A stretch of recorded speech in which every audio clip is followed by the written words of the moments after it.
welcome back. I think we're live. Everything should be fine. I think yeah, everything should be fine. I won't really be reading chat, but I will try to like have the stream on the side, but I will be mainly focusing on my studying this and gathering notes and stuff. Of course, I will be putting on some ASMR, and I think I'm using the right mic. Not too sure. Might be errors. Hold up. Let me just make it. Okay, so it's mounted like this. Hello?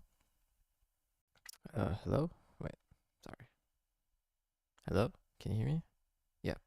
Okay. So yeah, now it's fine. Yeah, there we go.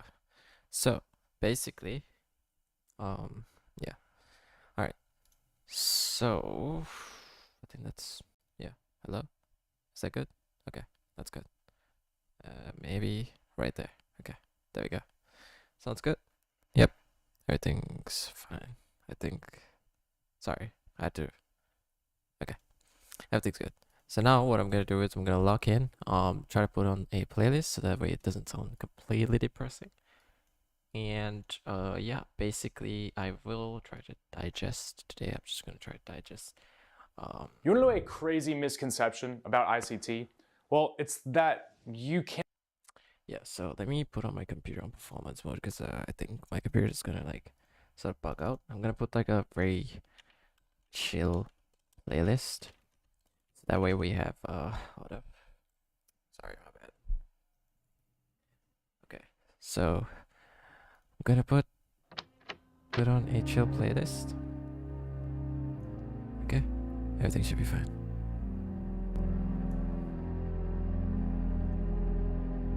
Okay, all good. Great, everyone's ready. I don't think anyone is here. But yeah, that's pretty much as far as right now goes. Put up. All right, so let's get back on track. Make sure everything is ready. Today I'm gonna make. Okay, never mind, my bad. All right, so I think we're good. Yep, should be fine. And let's get back on track. Let me reduce the volume of the music a bit.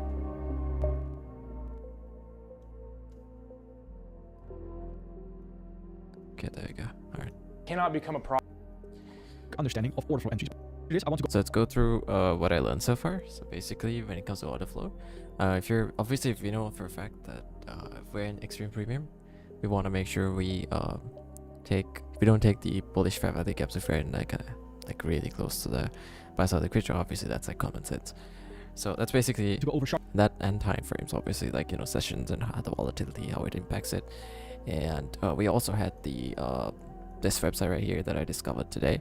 I think it's by Baby Pips, which is basically like it shows the hours of volatility basically. So it like sort of, sorry, I can't speak whatsoever. But yeah, basically I don't really trade Euro USD, so I want to like change this. But you can search up whatever pair that you trade. So I'm gonna search up for like NASDAQ. And if I search up for NASDAQ, you can see that in the last 6 months, this is basically, these have been like the hours since the launch of the session. The hours since, so that on the first hour, obviously we have the highest, and we have like the momentum afterwards. So I think we're actually, now that I think about it, oh wait, yeah, this is, sorry, this is midnight, New York PM, right? So this is midnight right here. So this is midnight, and then like what sort of volatility we have afterwards. Volatility per day, you can see this is anything above average is where you should be trading ideally. And volatility per month, as you can see, we have August, which is August, July, and November, where we have the highest volatility. That's where. Hi bro, keep up the good work. Thanks, man, I appreciate it. I really play Fortnite. I think you're like a Fortnite player. Yep. But yeah, volatility per month, wait, as long as it's above average, we can take this. So I'm gonna put it to last 12 months. That's okay. Last 30 days, that's all right as well. Volatility per hour, that's okay. So anything above average, that's when you want to trade. So that's what I learned today. Apart from that, we have the let me just recap quickly. So we have the usual reversal patterns. I don't know nobody watching, but you'll grow one day today. Thanks, man, I appreciate it. I mean, it's all right, man. Like I know, like Don't worry, I appreciate it though. I love what you're doing. Don't give up. Thanks, man. I appreciate it. It's alright. I just wanted to just start the stream because, you know, just cause. But basically, like, let's say for example, this is the BSR draw, and let's say for example, right here, where is it? So you take it towards this buy-side liquidity draw, and let's say you don't know what's gonna happen. So let's say this is the buy-side liquidity draw. It's parallel to this. So then what it does right after is basically it sweeps this liquidity at this rate, just goes a little higher, and then what it does right after is obviously it goes lower. But then the problem here is the fact that this fair value gap, that's the bullish fair value gap that's taking the market upwards, is basically a false sign. So if it's close to like 1 on the OTE ratio, that's when you don't want to take it. For example, if this is 1, you don't want to take a bullish fair value gap from here because this is already above 0.5, which means it's already in premium. So if you use an inverse fair value gap from like over here, for example, after the sweep, that's when you want to sort of short from here all the way down towards the sell side liquidity draw. So it's pretty simple and pretty easy once you start seeing like the once you start seeing it play out. So let's lock back in on this. Chart turn examples. But before we do that, I also want you to understand order flow entries, because they're essentially the same thing, just on different time frames. We talk about order flow entries when we go down time frames. So if we go up time frames, again, we need less confirmation, so it can just be a sharp turn. But with order flow entries, a sharp turn will most likely also happen. Again, order flow entries is based on order flow lags. We start off with that PD rate, context area. High time for PD area. We trade into it right there. And exactly, this fair value gap then won't be used because it's already at 1. I mean 1 on the OTE. So as you can see, like this, say 1 on the OTE right here. This is inverse, but basically this is 1. So like we see, we also have a sharp turn. And what makes it order flow is that we trade back exactly, this fair value gap, it taps back and then goes lower. So it's like, this is like normal. Into a premium rate, and we continue lower from that. So instead of 1 order flow lag with a sharp turn, we have 2 order flow lags. And that is essentially an order flow entry. Again, entries are the easiest part if you be following along with the videos, because then it all just comes together. Now, this is the basic understanding of order flow entries, but this is already enough in my opinion. If you want more understanding of order flow, then the MMT, for example, is also a great place.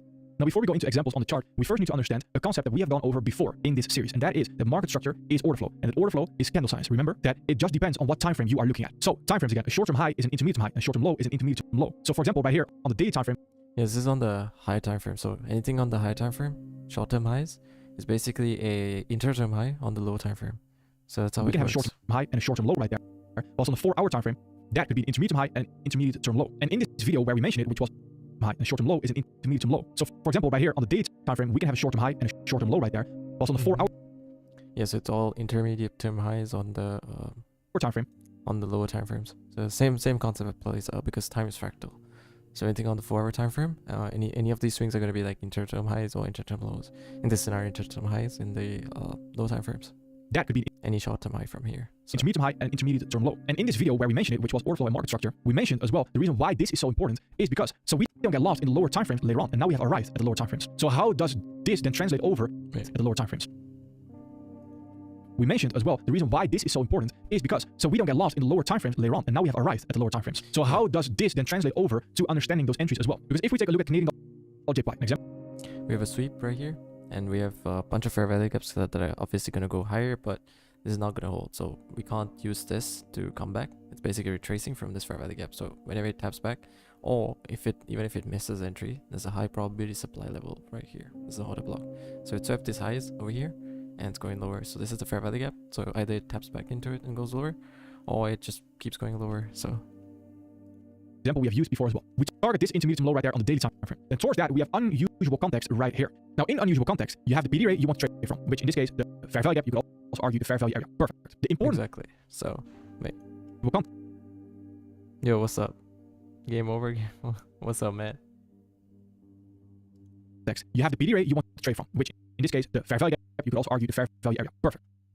The important part right there is the following. It's the target. This target right there. Because what is that target? That is a short-term low. But what is that short-term low if we go down a time frame? For example, on the 4-hour, that short-term low turns into an intermediate-term low. For your entry, that means that you're always looking to target an intermediate-term low right there. And you so anything that's like a short-term low on the daily frame is basically like a inter-term low on the lower time frames, basically. Right there. Because what is that target? That is a short-term low.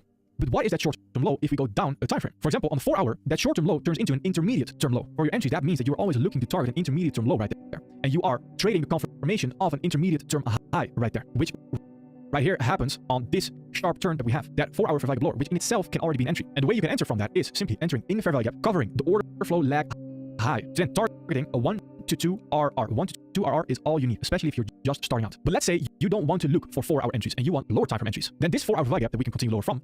Yeah, but you won't be entering off the 4 hour though. That's pretty unrealistic. So You don't have to use it as an entry. It can also be as a new context area, right? From that fair value gap towards this. yeah, exactly. It doesn't have to be an entry. It can basically for context you can use for Swing low. for a 50-minute entry, because you see plenty of more opportunities on the 15 minutes. So you can wait for this. This is basically a market maker sell model right here. So like buy, you see this manipulation, and then this distribution, right? It's basically a buy. Once again, manipulation, distribution like lower. Market maker buy side of the curve, sell side of the curve, towards the swing low. That short-term low. But that short-term low, if we go down time frames again, for example, on the 15-minute right here, then we can see it turns into an intermediate term low. And if instead we want to take a look at our order flow entries, we can also use the 5 minutes. We're on the 5 minute, again, that low is an intermediate term low. Now, why is this so important and why am I emphasizing on this? Is the fact that when we have a context area, we are always looking on the lower time frame to target intermediate term low or intermediate term high, which is the target of the context area just on a different time frame. So on our entry time frame, 9 out of 10 times it's going to be an intermediate term low or intermediate term high. And why is this then important? It's because this is the target intermediate term low or intermediate term high, which is the target of the context area just on a different time frame. So on our entry time frame, 9 out of 10 times it's going to Wait. it turns into an intermediate term low. And if instead we want to take a look at our order flow entries, we can also use the 5 minutes. We're on the 5 minute, again, that low is an intermediate term low. Now, why is this so important and why am I emphasizing on this? Is the fact that when we have a context area, we are always looking on the lower time frame to target intermediate term low or intermediate term high, which is the target of the context area just on a different time frame. So on our entry time frame, 9 important and why am I emphasizing? If instead we want to take a look at our order flow entries, we can also use the 5 minutes. We're on the 5 minute, again, that low is an intermediate term low. Now, why is this so important and why am I emphasizing on this? Is the fact that when we have a context area, we are always looking on the lower time frame to target intermediate term low or important and why am I emphasizing on this? Is the fact that when we have a context area, we are always looking on the lower time frame to target intermediate term low or intermediate term high, which is the target of the context area just on a different time frame. So basically, what he's saying is anything that's a short-term high on 4 hour is basically an intermediate term low or intermediate term high in the see, anything that's a short-term high right here is basically a buy-side liquidity point, a draw on liquidity on like something like the 15-minute, for example. See, because that's parallel to this right here. So this inter-term high is basically a draw on liquidity. In other words, that's what it's saying. So let me just write this down. Yo, I'm back now. Right now, I think I'll just like, because it's like pretty late, I'd like this time to sort of study, man. So I'll hit you up tomorrow though, because it's Sunday, right? Tomorrow. I was free earlier though. What's a short-term high on a higher time frame? Let's say 4 hour is an intra-term high on 15-minute. On the lower time frames. Let's say 15-minute, for example. So it's basically like saying, oops, why does it do that? So what I should pay attention to here is basically the, sorry, why does it keep doing that? Inter-term high. Okay. Inter-term highs on, inter-term highs are basically, inter-term highs on the lower time frame. Basically the draw on liquidity.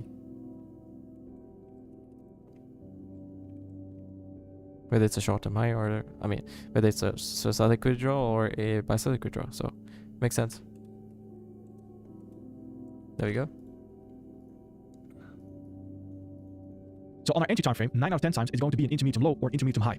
And why is this then important? Exactly. So it's because this is, that's basically the draw on liquidity, because it's a short-term high, but think of it, right?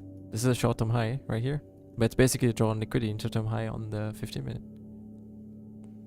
Somewhere like, I think it's this one, yeah. We have all these lows swept. Let's see what's going on here. Use 4 hour for the context. So you see this low is swept right here, liquidity sweep. Then we have a distribution like after. And seems like it's using this fair value gap as an inverse, which makes sense, like the turning point, the sharp turn. So that's basically like, instead of using this, it uses this. So that's like the sharp turn policy. So you can see this sell side liquidity was swept, manipulation, distribution. So this is manipulation right here. And then we have distribution right after. So you can use this for fair value gap as an inverse fair value gap to go higher and then go towards this.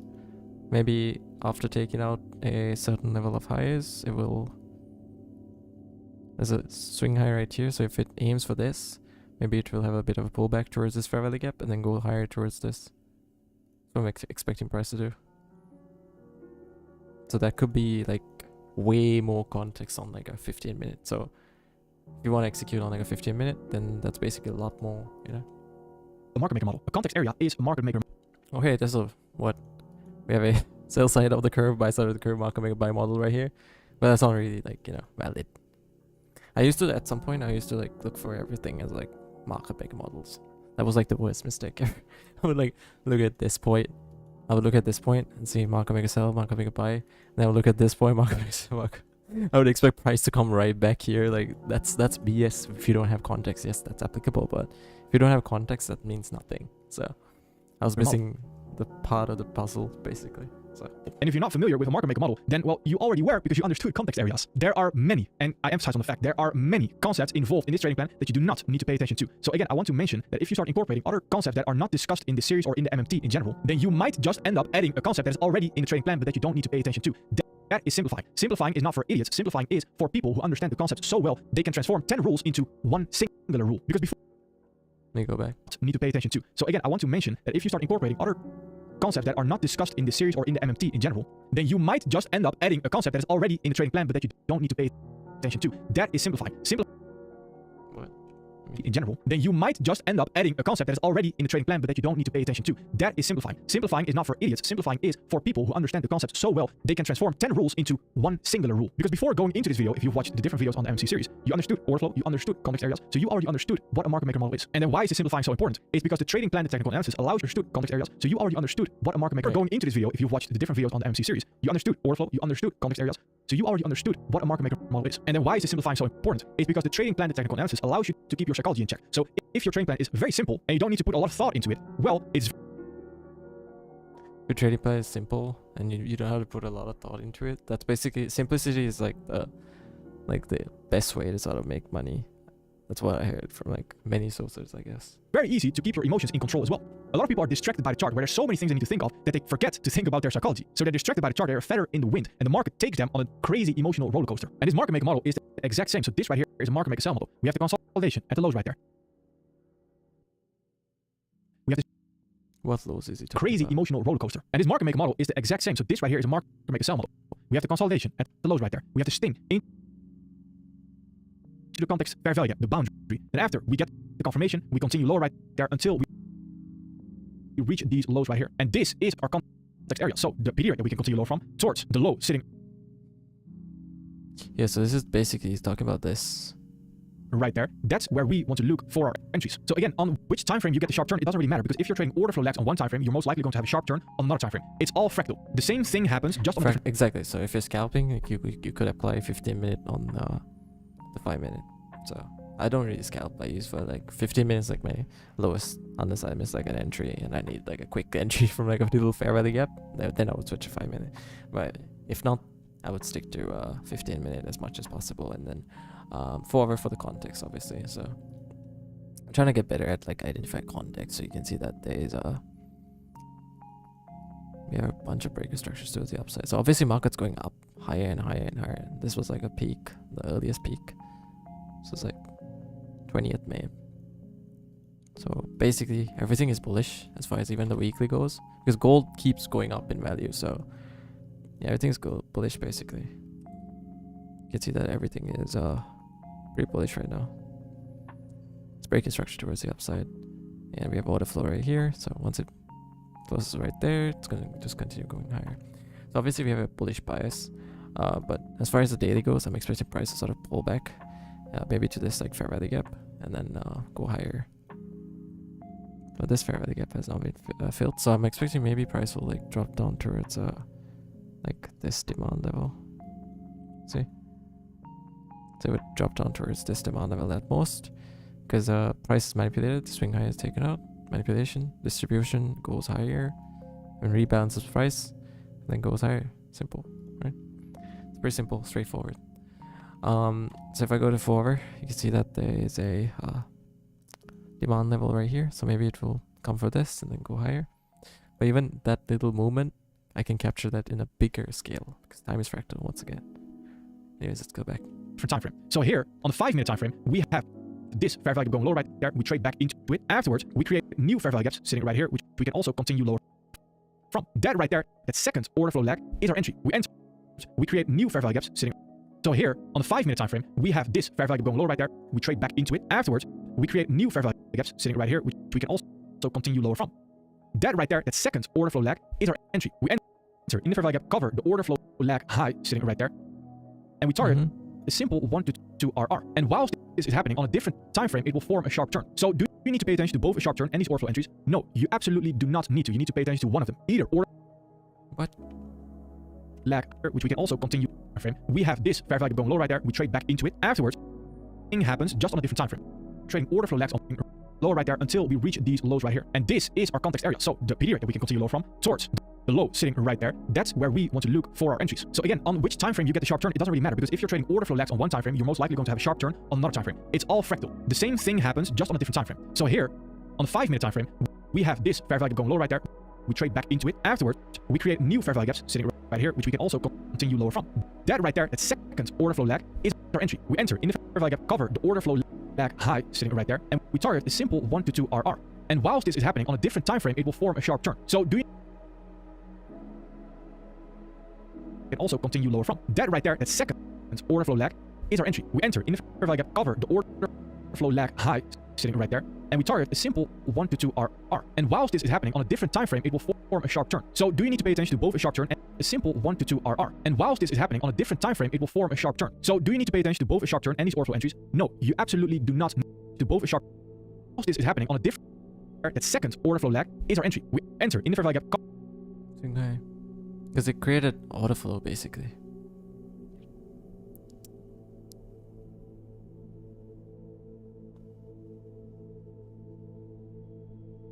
Cover the order flow lag high sitting right there.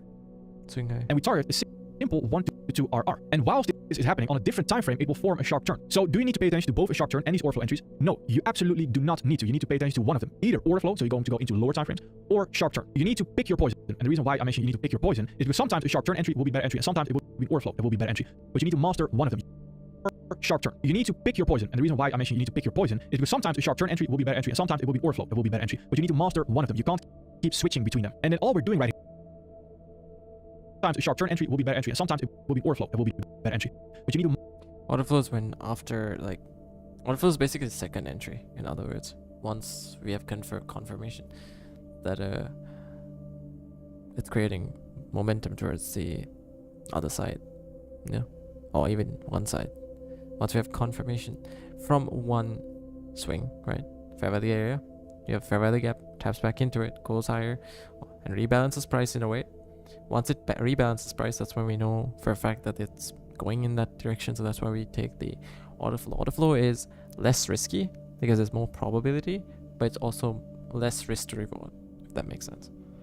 But sharp turns are basically when the market is doing a complete reversal, basically the point between the manipulation leg and the reversal, right? The manipulation leg is like the last leg that goes towards that direction, and the reversal leg, I don't know what you call the reversal leg.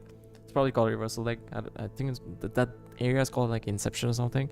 And basically the terminus is like the top, like the very target. In other words, terminus is like in the market maker buy model, for example.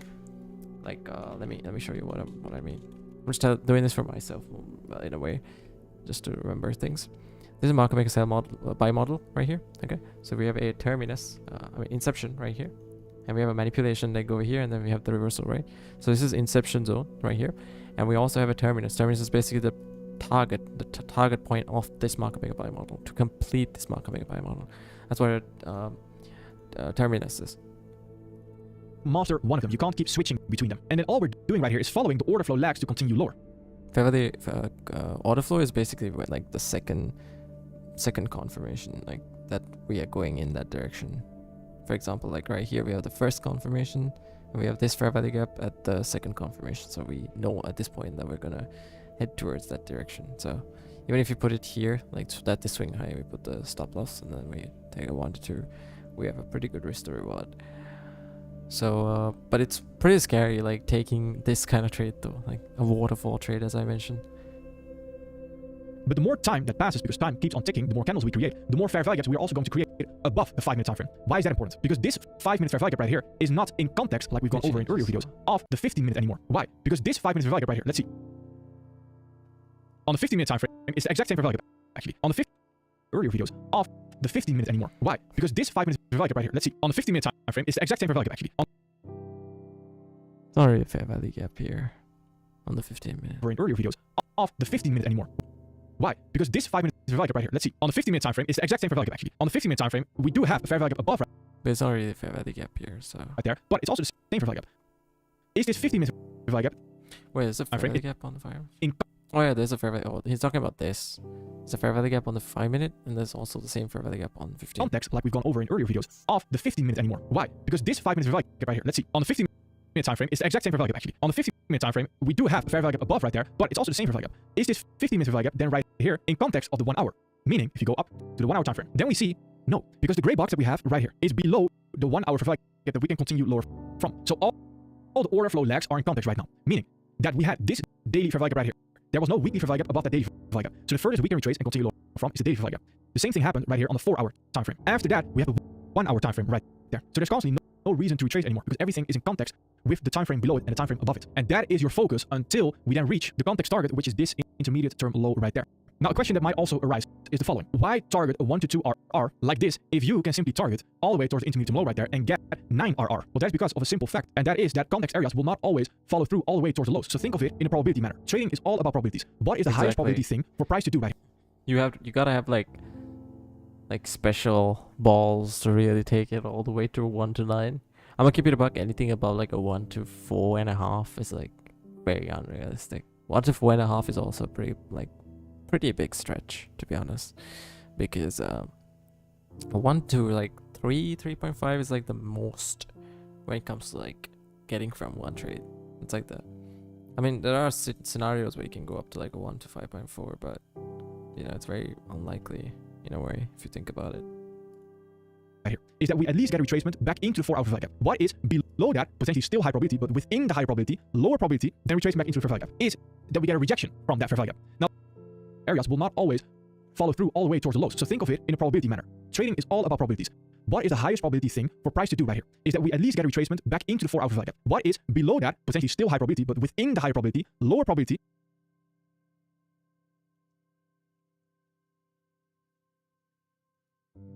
get a retracement back into the 4 hour fair value gap. What is below that, potentially still high probability, but within the higher probability, lower probability, then retracement back into the fair value gap. To do right here is that we at least get a retracement back into the 4 hour fair value gap. What is below that, potentially still high probability, but within the higher probability, lower probability, then retracement back into the fair value gap, is that we get a rejection from that fair value gap. Now, what is lower probability than get a rejection from it? Is that we get an entry. And what is lower probability than that? Is that we get a 1 to 2 RR. What is a lower probability than a rejection from it? Retracing back into the fair value gap is that we get a rejection from that fair value gap. Now, what is lower probability than get a rejection from it? Is that we get an entry. And what is lower probability than that? Is that we get a 1 to 2 RR. What is a lower probability than a 1 to 2 RR? Is reaching the... This sounds like rocket science right now. I don't know. It sounds like rocket science in my head for some reason. But it's like a cat fighting outside my window. But basically, we manipulate this intraterminal low. We manipulate this over here with this wick right here. And then we take it back towards this fair value gap, tap back into it, and then we go lower. Well, this was already mitigated, but it uses this as a retest this level right here again. Then goes lower.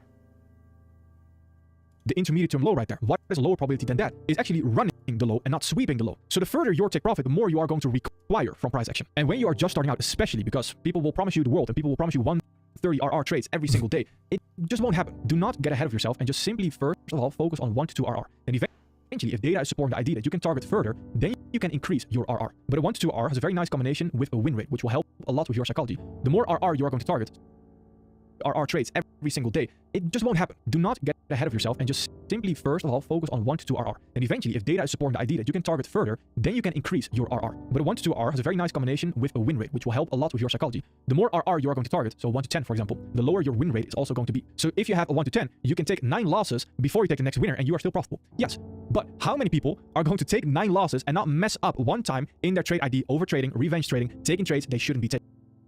9 losses before you take the next winner and you are still profitable? Yes, but how many people are going to take 9 losses and not mess up one time in their trade ID, overtrading, revenge trading, taking trades? So 1 to 10, for example, the lower your win rate is also going to be. So if you have a 1 to 10, you can take 9 losses before you take the next winner and you are still profitable. Yes, but how many people are going to take 9 losses and not mess up one time in their trade ID, overtrading, revenge trading, taking trades they shouldn't be taking? So high RR does not always mean that you overall have a higher return. There's a lot more going into it than what's on the surface. So here on Canadian dollar CHF, we had quite a clear target in the form of this low. How to do a top-down analysis is something we're also going to go over in the next video. Both trades right here that I am showing you, fun fact, are both trades that I also took and that were winners. Just to confirm to you that yes, this works in real time, very much so. We had this daily gap right there, which we had a sting into it, which we can also continue lower from. Now that daily gap has a context target, which is this low right there. Again, this is the main low. That is that intermediate term low if we now start going down time frames. Which time frame you go in until this moment, that's up to you. As long as you focus on those order flow lags, then you will be all right. So let's say we go into the 15-minute time frame. Then from that daily fair value gap, we see we have a perfect sting into it on the 15-minute time frame. We have our first fair value gap to continue lower from right there. Afterwards, we also get this fair value gap right here, the first fair value gap that we actually trade back into.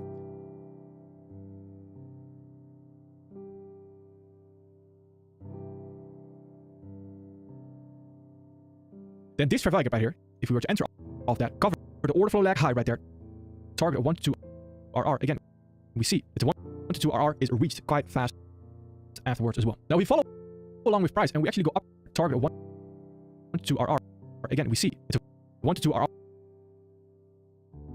Then this fair value gap right here, if we were to enter off that, cover the order flow lag high right there, target 1 to 2 RR. Again, we see it's 1 to 2 RR is reached quite fast afterwards as well. Now we follow along with price and we actually go up time frames to the 4 hour. Then the 4 hour, eventually we see lower prices. We leave behind this swing high right there. That swing high is potentially what we can sweep to then continue lower. Again, like we mentioned, that is also a context area. From you think about it, if you took the trade from, like, let's say we're here, you gotta wait 4, 8, 12, 16, 20, 24, 28, 32, 36, what, 40, 42? No, 40, 44 hours. Almost 44. Like a little more than 44 hours to hit this. Maybe like 40, 42 hours-ish. But still, 40 hours to hit one stop loss. I mean, 1 TP for a 1 to 10 ratio. Even if it's like 1 to 10, like even if you're 10 times your money, like I wouldn't, like 40 hours is like literally like 2 days. Like more than 2 days, a little more than 2 days. So you're letting a trade run for like more than 2 days, a little more than 2 days, but to basically 10 times your money. Like for 15 bucks, you're making 150, but it sounds like a fair deal. But if you think about it, you're going to be exhausted and you don't know if it's going to reversal in like 40 hours, just like holding the trade. You're like, hey, every second you're going to be like, I have no idea if this is going to fucking reversal or not. You know what I mean? So yeah, it comes down to that. I gotta actually charge my phone now that I think about it. It's like I'm like 7%, but yeah, let's see. The swing high right there to this low. This is the context area. If we were to go into the 1 hour time frame, then we see we have another fair value gap right here, confirming the sweep, which we can then also continue lower from. Swap this liquidity and then we go use this fair value gap, tap back, and then go lower towards the internal term low. Creating a new context area, 1 hour value gap towards this 1 hour context low. Then right here, diving into the 1 minute, we also see with very blocky price action that we have a 1 minute sharp turn. Right here, diving in, which we can then also context area. If we were to go into the 1 hour time frame, then we see we have another fair value gap right here, confirming the sweep, which we can then also continue lower from. Creating a new context area, 1 hour value gap towards this 1 hour context low. Then right here, diving into the 1 minute, we also see with very blocky price action that we have a 1 minute sharp turn right there, and afterwards, the 1 minute, we also see creating a new context area, 1 hour value gap towards this. Stings back into it and goes lower.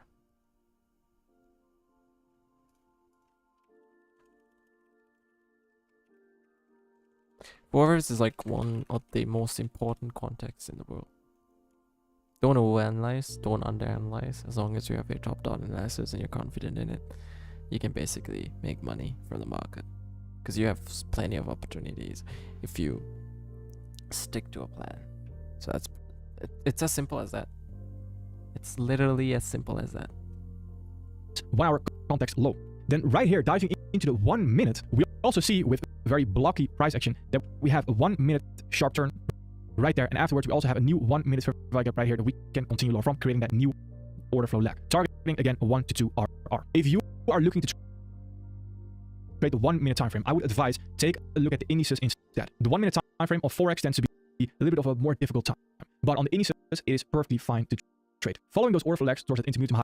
1 minute, I wouldn't, honestly. 1 minute's great and all, but I don't think I would trade 1 minute. Honestly, there might be opportunity on 1 minute though. Forex to R. Afterwards, we also have a new. Because if you use 1 minute properly, you can actually get some pretty good risk to rewards. In it, we also see with very blocky price action that we have a 1 minute sharp turn right there, and afterwards we also have a new 1 minute fair value gap right here that we can continue lower from, creating that new order flow lag. Targeting. This is your stop loss at this point, swing high. So you respect all the flow over here.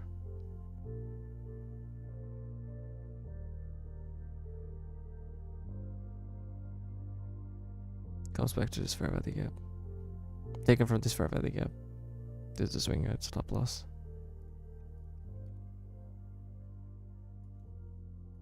See this? It looks choppy. My god, this looks so choppy. Look at that. So dang choppy. That's crazy. Again, a 1 to 2 RR. If you are looking to trade the 1 minute time frame, I would advise take a look at the indices instead. The 1 minute time frame of Forex tends to be a little bit of a more difficult time, but on the indices, it is perfectly fine to trade. Following those order flow lags towards that intermediate high or that intermediate low, that is essentially what entries are all about. It's all about those fair value gaps, like we mentioned. And that's why I mentioned it's arguably the easiest part, because it's all things we've already gone over. Now, there's a few things to this. And the first thing is choose your baseline. So what I mean by that is, again, choose your entry confirmation. Is there going to be a sharp turn? Is there going to be 2 order flow lags, 3 order flow lags? Choose your entry confirmation. The reason why this is so important is because price to be 2 order flow lags, your baseline. So what I mean by that is, again, because it's all things we've already gone over. Now, there's a few things to this. And the first thing is choose your baseline. So what I mean by that is, again, choose your entry confirmation. Is there going to be a sharp turn? Is there going to be 2 order? Choose your baseline. So what I mean by that is, again, choose your entry confirmation.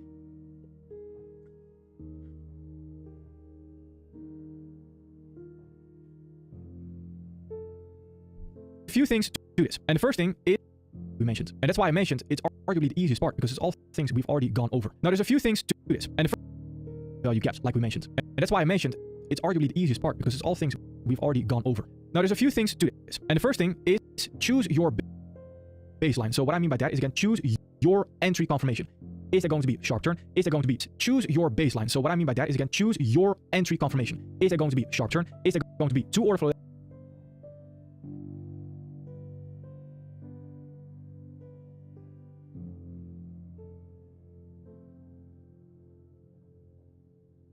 Why I mentioned it's arguably the easiest part, because it's all things we've already gone over. Now, there's a few things to this. And the first thing is choose your baseline. So it's arguably the easiest part, because it's all things we've already gone over. Now, there's a few.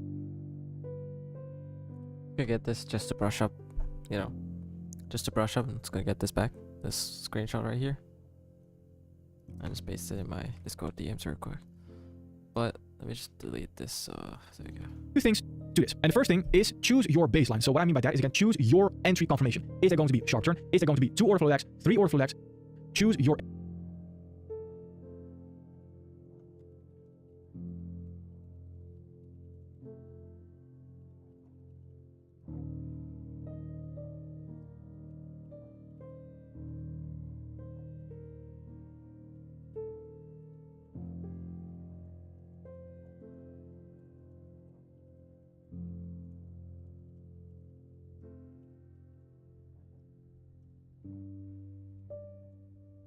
entry confirmation. The reason why this is so important is because price action, the context area that you are going to trade from, is not always going to be extremely high probability. It's so important is because price action, the context area that you are 3 order flow lags, choose your entry confirmation.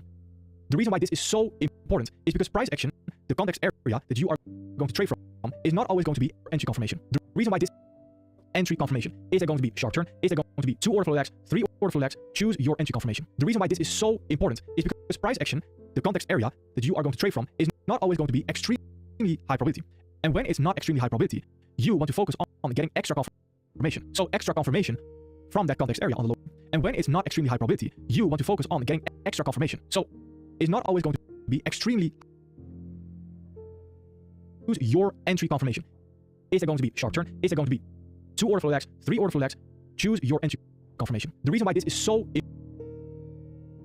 important is because price action, the context area that you are going to trade from,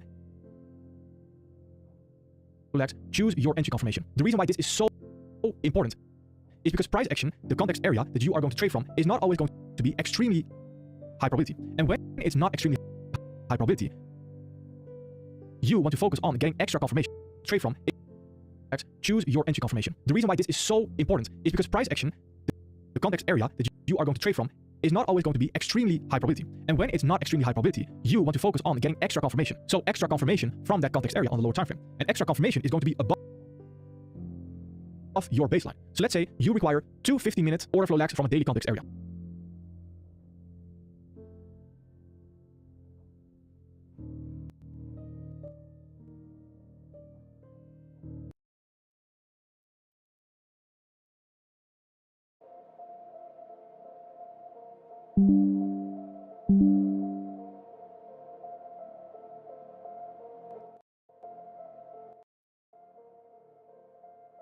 Then that is your baseline. You cannot go below it, but you can certainly go above it. So 3 order flow lags on 50 minutes from a daily context area, or 4 or 5. The more order flow lags, the more confirmation you are going to have, and the more likely that a context area.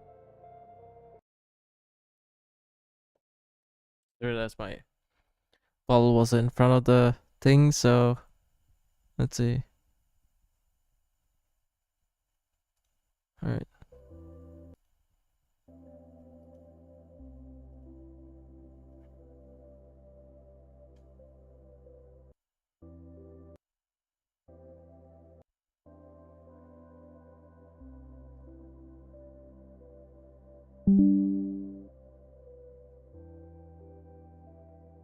Is actually going to hold lags below it, but you can certainly go above it. So 3 order flow lags on 50 minutes from a daily context area, or 4 or 5. The more order flow lags, the more confirmation. Below it. This feels comfortable, low key. Like just like keeping my arm on this thing. I don't know. It's weirdly comfortable, I guess. Context area. 2 order flow lags, 3 order flow lags. Choose your entry confirmation. The reason why this is so important is because price action, the context area that you are going to trade from, is not always going to be extremely high probability. And when it's not extremely high probability, you want to focus on getting extra confirmation. So extra confirmation from that context area on the lower time frame. And extra confirmation is going to be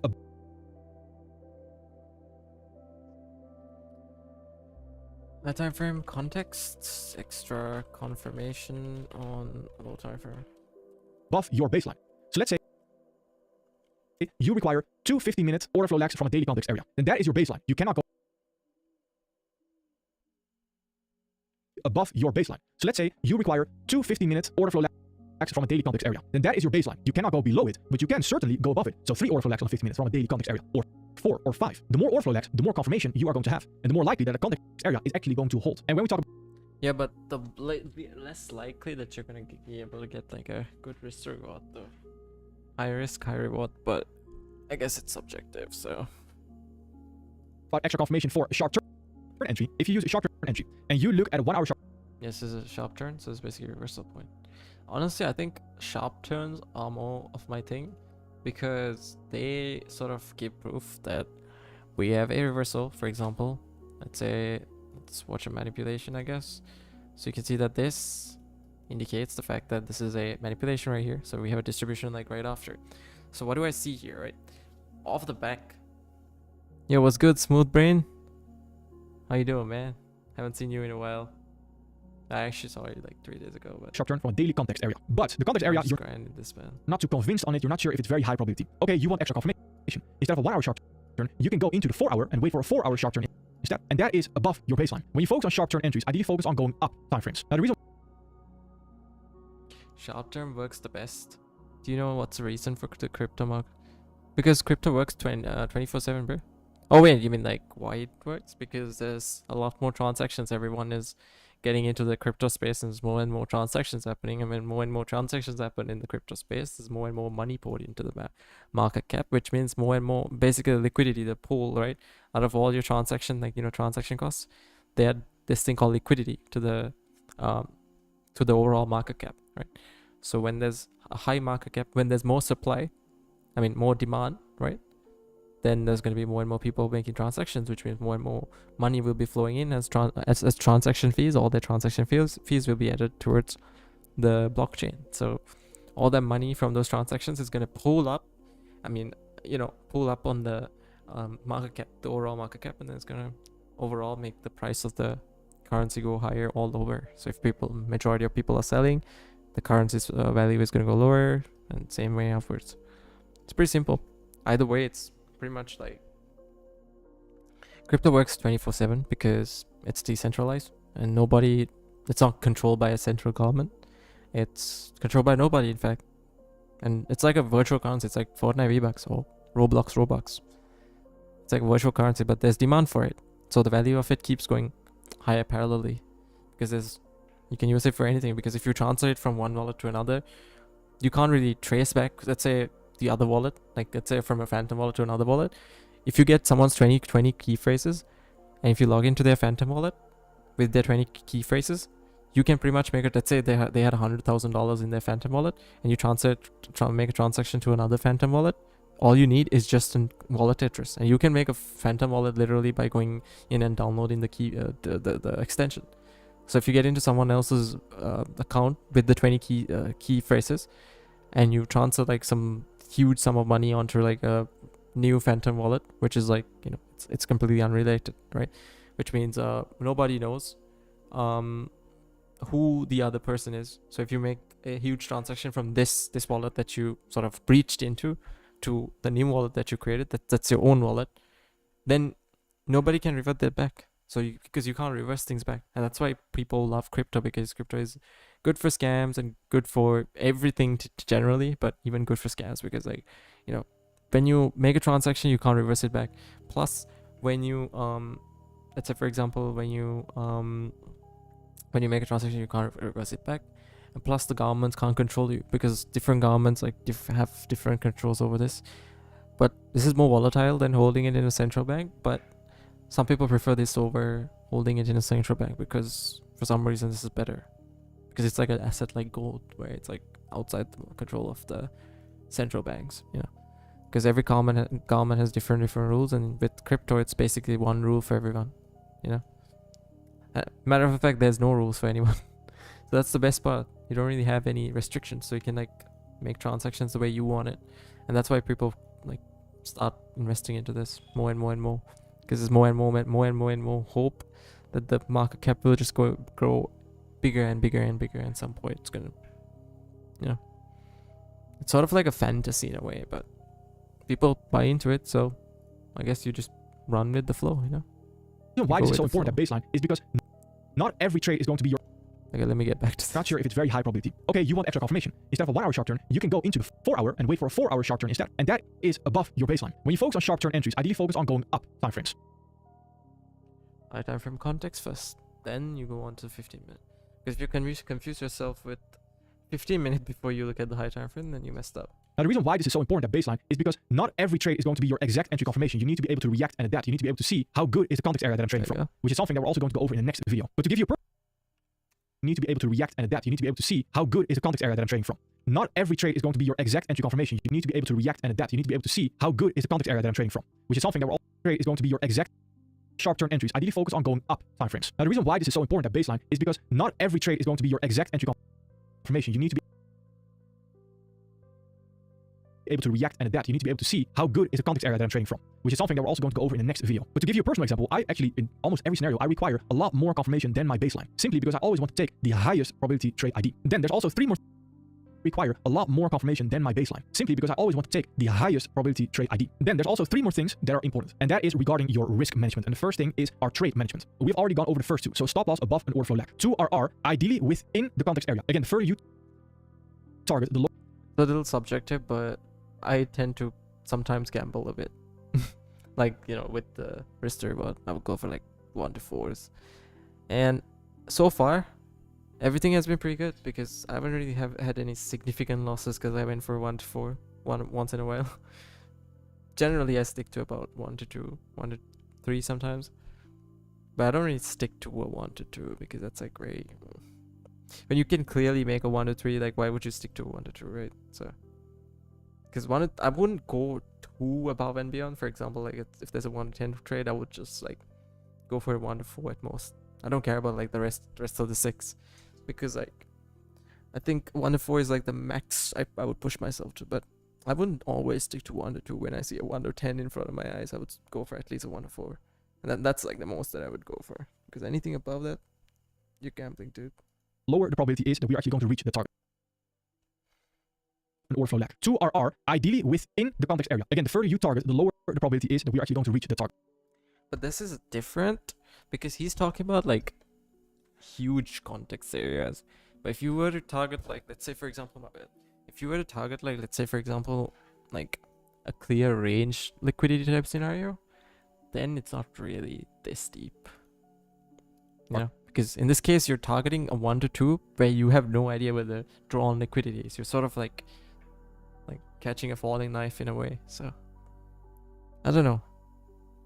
Because if you have a clear drawn liquidity that's like close by, that's when I would be confident to even take it in the first place. As much as that's less risk to reward, that would be a better approach than just going for a run on liquidity. Like, you have no idea where the market is going to pull. Because like a 1 to 2, like what he's saying is basically like when you see like, let's say like a reversal, like a sharp turn, you take it from this, but you have no idea. Like, mind you, this is just a bunch of just like bullish momentum, right? So then you have no idea where to put the stop take profit, right? So ideally, I mean, you would have like an internal term low over here, right? Like an inter-term low, that's basically sell side liquidity. But like the whole concept is basically like on a higher time frame, like 4 hour, it's basically anything that's like a short-term high. Like for example, this one short-term high, one short-term high, it's basically a inter-term high or a drawn liquidity on a lower time frame, like 15 minute. Because like that right there was literally the swing high, like the very most swing high on the 15 minute compared to like the 4 hour. See, this was just a short-term high on this. So it's just one of those highs. But then on the 15 minute, this was the drawn liquidity. So, but the only problem is, let's say for example, like you're right here, right? So I would target it knowing this, it's gonna hit this, but I wouldn't target it like just because this is flowing in that direction. That's something Archer doesn't really talk about. I don't know how to explain it like further. That's like, then I have the full idea. Do you know how to use the SK? What is the SK strategy? SK strategy. What does that mean? The SK strategy. What's that?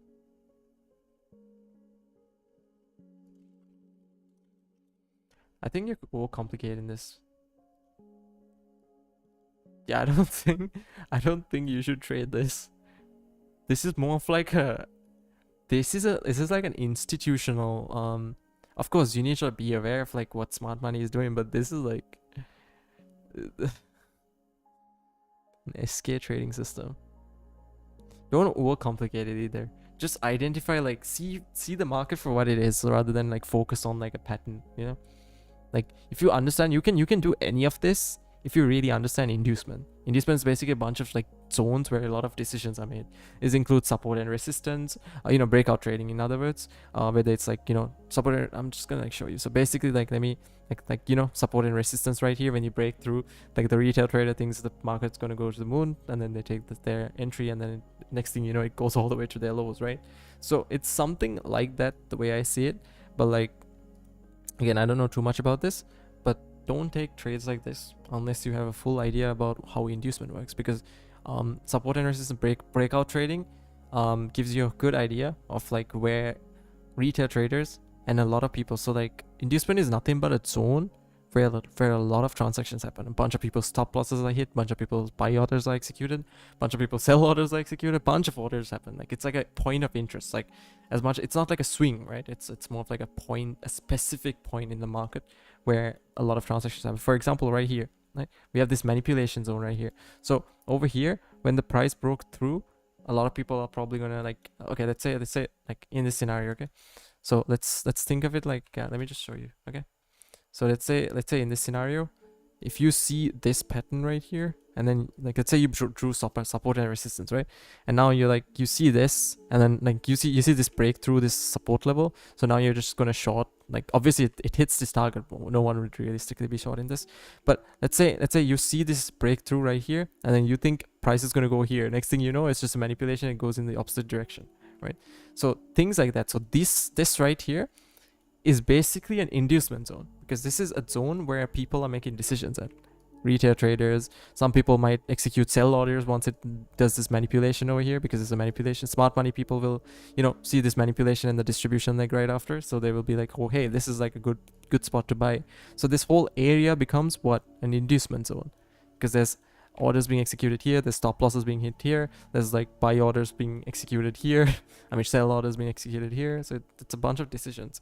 Like if you know like where like the swings are taken out, the manipulations, the distributions, like don't just focus only on smart money, just focus more on inducement. Like see where people are, in other words, like see where the people are making decisions, right? So for example, this is a manipulation, right? If you're looking at it from like a support and resistance perspective, it's just like this is basically support and resistance going in like this, and then breaks out. We have a breakout trade right here, so obviously you'll be like, obviously in this case, like you won't really have like a TP zone unless you like expect like in, let's say like it breaks through. Let's say you draw like your little stop order and resistance. You know, people who draw like trade retail, they look at this pattern right here, the retail patterns right here.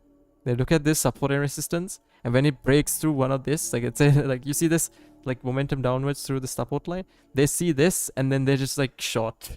They have no idea where it's gonna go towards. Like I have no idea where it's gonna go towards either.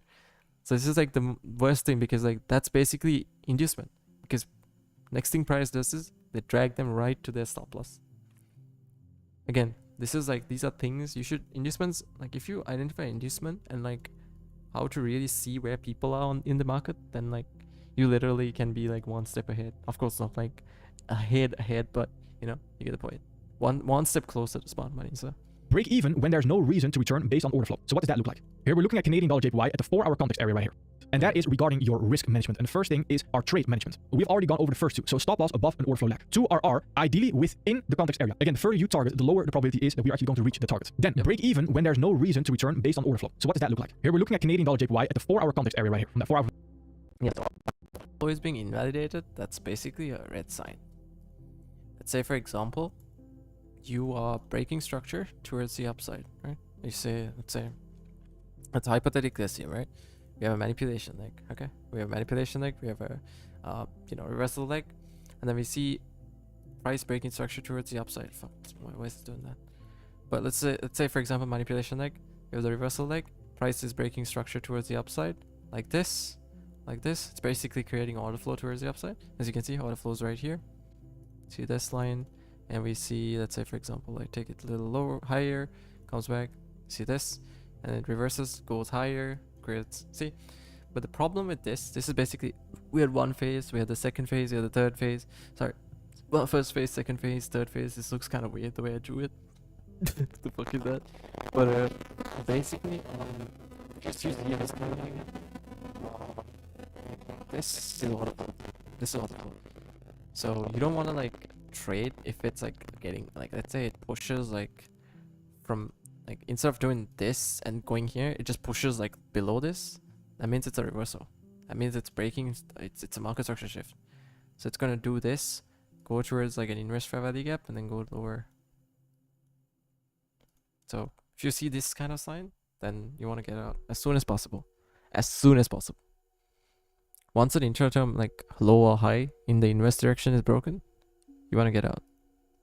As soon as possible. Value gap to 4-hour low, the intermediate low on the 5 minutes. Now on the 5 minute right here, if we take 2 order flow legs, then there's also 3 more things that are important, and that is regarding your risk management. And the first thing is our trade management. We've Alright, we got lock in.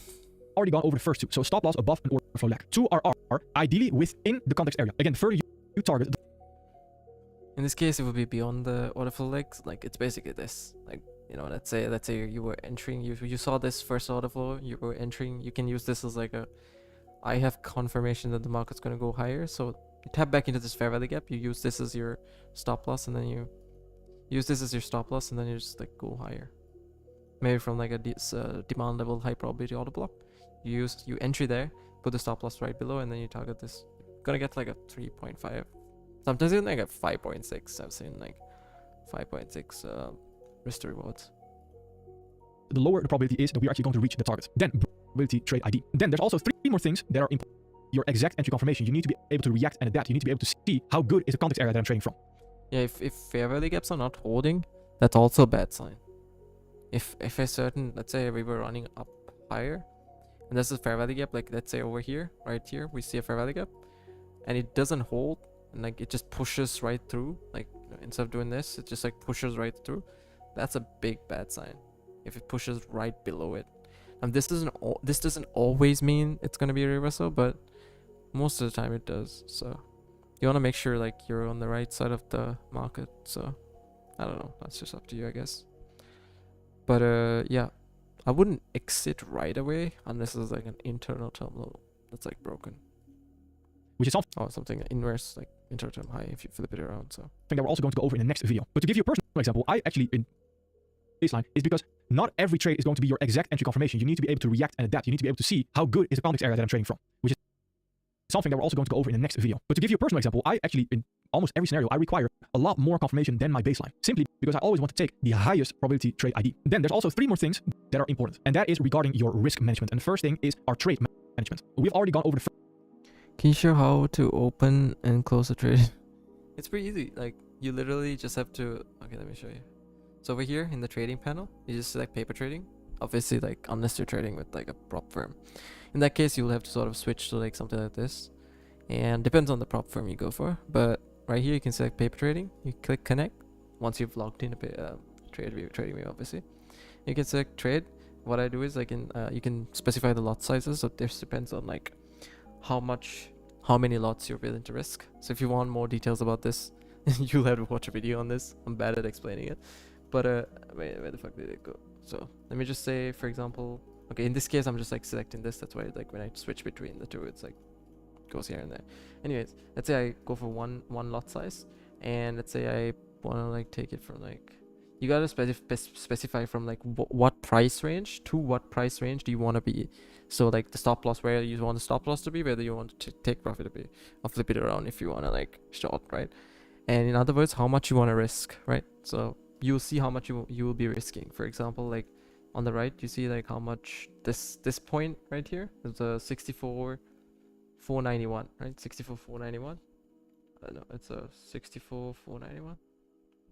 64,495. So let's say I want to like take a trade from like, okay, let's say from here, say I wanted to take a trade from like right here, which is a 63,870. So 63,870. 870. And you see this take profit, which is basically up here, which is a 64,500. So it's a 64,500. And then you take this with one lot size, and say you want to like basically, let's say you want to place a buy order, and unless you could specifically like select where you want to like take it from. For example, like at which price range, if you want to like put a buy order, where it sort of like comes to that level and then it automatically triggers you in the trade, so you don't have to be in front of the chart to like hit the buy button for it to like pull back to the sell zone, right? So you could like put a buy order and then just like chill, or you can like manually click the buy button as soon as it comes to the range. So like right now it's like over here. So if I want price to like sort of pull back here, and if I'm not confident in the fact that I want to schedule my order, I can just like wait, and then once I'm confident, it's just a fantasy scenario right here, I'll just click on buy, and once I click buy, you should see this. So you can see that this is my TP.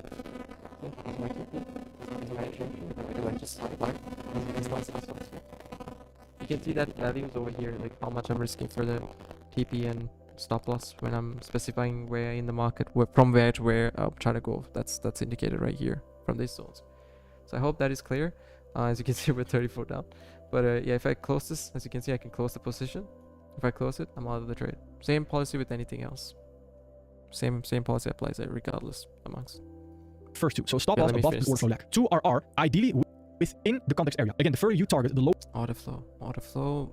Once it keeps breaking structure, you can use, because this, once it goes here, you can use this as a stop loss. For example, let's say you wanna entry here, You can do this.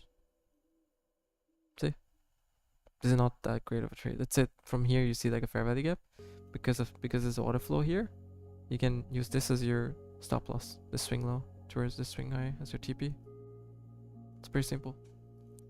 Lower the probability is that we're actually going to reach the target. Then break even when there's no reason to return based on order flow. So what does that look like? Here No reason to return based on. we're looking at Canadian dollar JPY at the 4-hour context area right here. From that 4-hour value No problem, man. Good night. gap to the 4-hour low, the intermediate low on the 5 minutes. Now on the 5 minute right here, if we take 2 order flow legs, we have the first context area right here. From that break even when there's no reason to return based on order flow. So what does that look like? Here we're looking at Canadian dollar JPY at the 4-hour context area right here. From that 4-hour value gap to the 4-hour low, the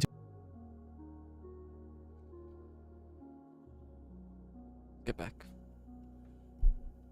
intermediate low on the 5 minutes. Now, on the 5 minute right here, if we take 2 order flow legs at the 4-hour context area right here. From that 4-hour value gap to the there's no reason to return based on order flow. So what does that look like? Here we're looking at Canadian dollar JPY at the 4-hour context area right here. From that 4-hour value gap to the 4-hour low, the intermediate low on the 5 minutes. Now on the 5 minute right here, if we take 2 order flow legs, we have the first one right there, and we have the second one like discussed earlier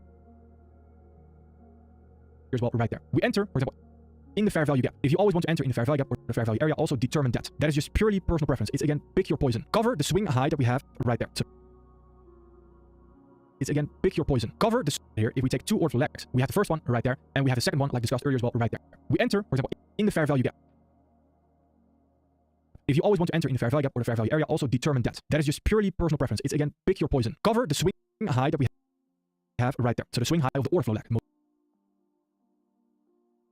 recent order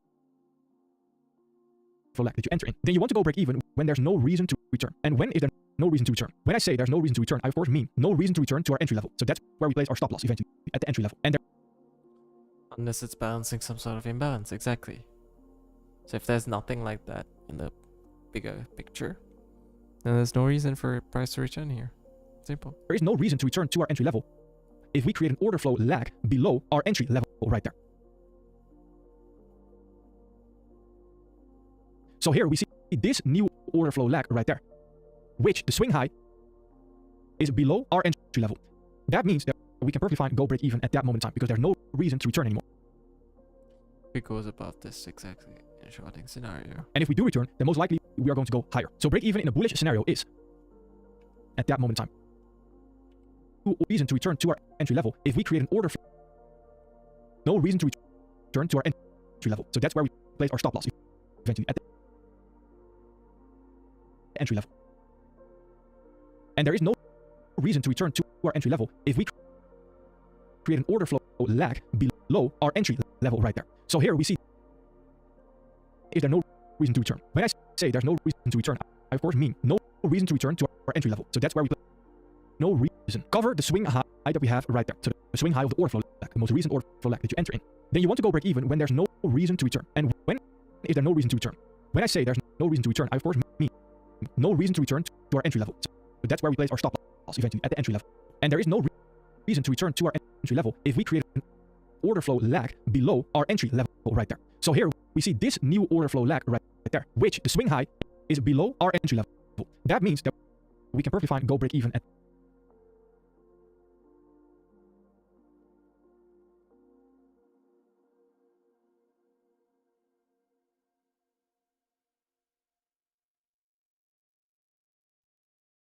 Sorry, it's this.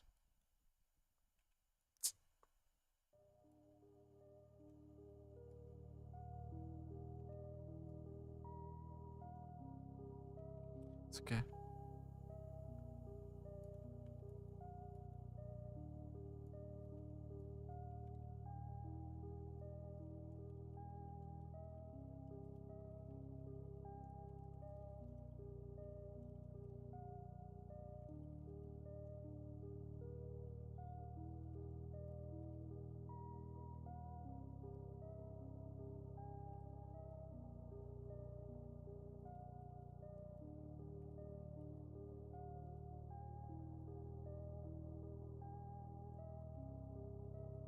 In other words, get out.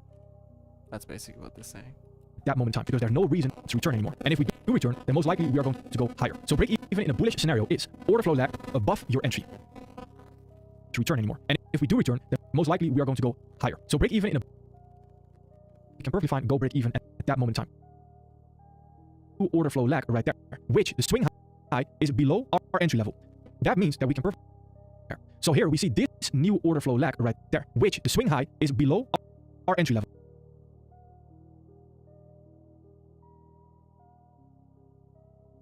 That means that we can perfectly fine go break even at that moment in time because there's no reason to return anymore. And if we do return, then most likely we are going to go higher. So break even in a bullish scenario is order flow lag above your entry, and in a bearish scenario, like we see right here, order flow lag below your entry. So break even in a bullish scenario, go break even at that moment in time because there's no reason to return anymore. And if we do return, then most likely our entry level. That means that we right there. So here we see this new order flow lag right there, which the swing high is below our entry level. That means that we can perfectly fine go break even at that moment in time because there's no reason to return anymore. And if we do return, then most likely we are going our entry level. That means level right there. So here we see this, and there is no reason to return to our entry level if we create an order flow lag below our entry level right there. So here we see this new order flow lag right there, which the swing high is below our entry level. That means that we can perfectly fine go break even at that moment in time because there's no reason to return anymore. And if we do return, then most likely we are going to go higher. So break even in a bullish scenario is order flow lag above your entry, and in a bearish scenario, like we see right here, order flow lag below your entry. That's when you can go break even. And after trade management, we also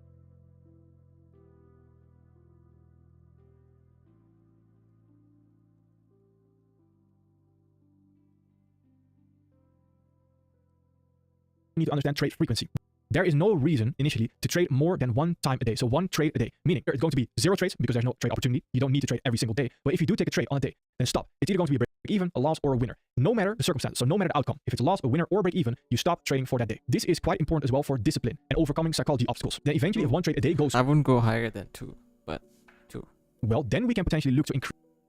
But I would be mindful of the taking. I think that's where things differ. The trade frequency if absolutely necessary. If our data tells us, hey, there's multiple trades a day that we can capitalize on. If we can potentially look to increase the trade frequency if absolutely necessary. If our data tells us, hey, there's multiple trades a day that we can capitalize on. If not, again, there's no reason to trade multiple times a day. Then after trade frequency, we also have to understand risk allocation. And I've written down right there, boundaries. When you are looking at prop firm challenges, I want to first of all mention, there is absolutely zero reason in the world to risk your full maximum drawdown or go full margin on any single trade. That's not going to help you in the long term. When you are looking to be A-booked by prop firm, when you are looking to trade for investors, they are looking at your equity curve and how volatile your equity curve is. So if your equity curve is constantly up, down, that's not good. But if your equity curve is very slow and steady, your equity curve is. So if your equity curve is constantly up, down, that's not good. But if your equity curve is very slow and steady, just up, or when you are in drawdown, is not a lot of drawdown, that is exactly what you want because that in the long term is very sustainable. Now that comes with risk boundaries. So what I mean by that, if you have a fresh account, for example, you can start off risking 1%. If you lose a trade or you go into drawdown, for example, 2% drawdown,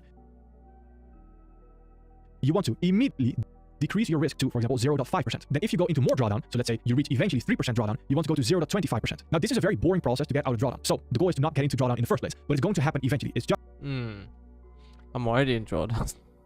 I think I might have to just buy a new account and start fresh. Just blow this one and then start fresh on the second one. It's alright, $15. Who cares? $15 per account. It's all good. I'll take 2 accounts.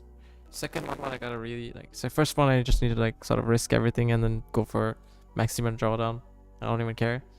Just to learn. And second account onwards I need to take risk management seriously. So 2% and 1% of account size risk at first.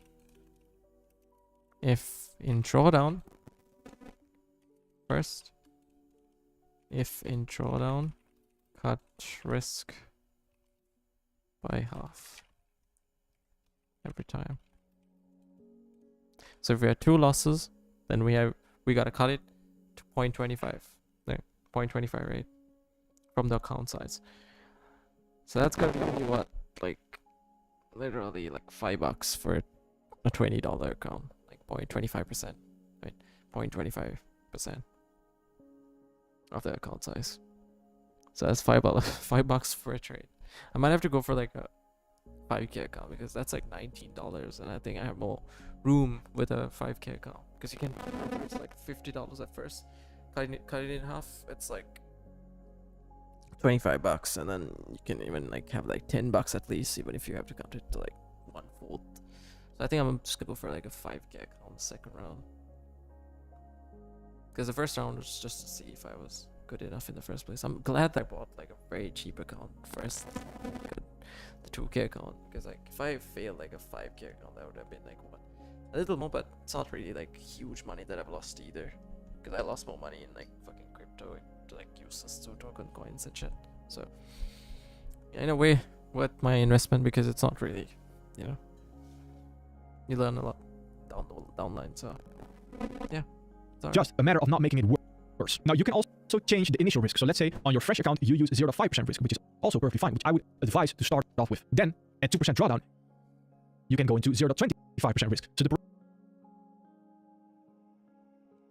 5% risk, which is also perfectly fine, which I would advise to start off with. Then at 2% drawdown, you can go into 0 to 25% risk. So the parameters just change, but determine those boundaries for yourself. So write down your own risk management plan. I want to emphasize on the fact that if you are looking to trade for certain people, for yourself, for investors, even again prop firms, then it's not about the person or the trader who can make 20% in a month or 1,000% in a year. Because the first thing that comes to mind when investors see that, who are actually knowledgeable about trading as well, they will think, well, you most likely also risk a lot to get there, and every trade that you open is a risk on their side. And if you're trading personal capital, they will think, well, you in a month or 1,000% looking to trade for certain people, for yourself, for investors, even again prop firms, then it's not about the person or the trader who can make 20% in a month or 1,000% in a year.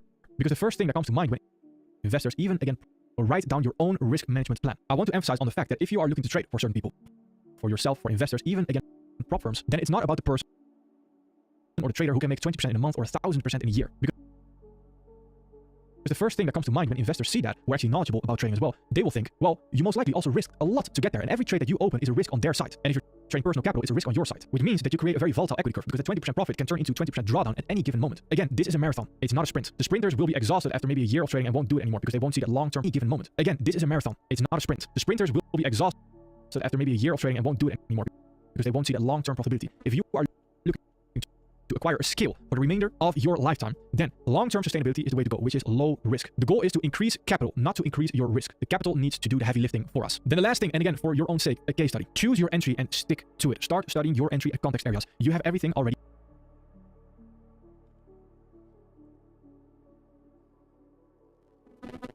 in your arsenal to know what type of entry you are potentially looking for and which time frames you want to use as well, because most likely you already know what type of trader you want to be. Like I mentioned right here, entries are supposed to be the easy part. It's not the difficult part. The hard work was already done before this video. Then we're going to dive into the top-down analysis and what type of trader you want to be as well in the next video. All right, perfect. Thank you. that's awesome. But yeah, pretty much this is Casper Simpson's new video. Let's watch it.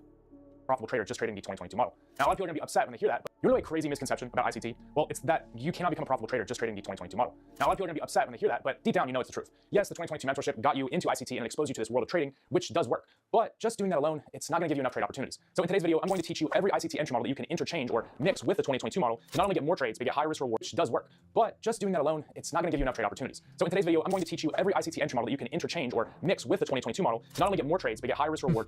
Typical unicorn model. And overall make more money. And this reminds me of something that I went through when I was a kid. A lot of you may not know this about me, but I boxed for many years. And whenever I started boxing, like most people who start anything, I wasn't the best at it. And it took me a while to kind of find something and get into a flow. And I finally found one thing that worked. And this was a straight right hand. I got really good at it. I threw it pretty powerfully. And this was the only punch that I could really ever do any damage or even hit with. And we were kids, so it wasn't like we were getting knockouts, but I was very consistent with this right hand. And I found that this worked. And after a while honing this in, the coaches that I had, they decided to finally let me fight. And they let me compete. So I would compete with these, normal opponents. And I was really good. I mean, the fight would be going, everybody's watching, the crowd's going, and I would be able to hit them with this right hand. And I won a lot of fights like this. But after that, I got a little bit lazy. I started to get really comfortable with this right hand. And whenever I started to fight better opponents, they could easily see that that was the only strong point I had. They would pretty easily beat me because all they had to do was work around that right hand and slip it and counter the left hook. Now, fast forward many years later, whenever I was trying to master ICT, and I did the same thing. I was just focusing on one entry model. I was focusing on seeing one thing, and I was too rigid. I was telling myself I was disciplined because I was sitting there waiting for this perfect entry model.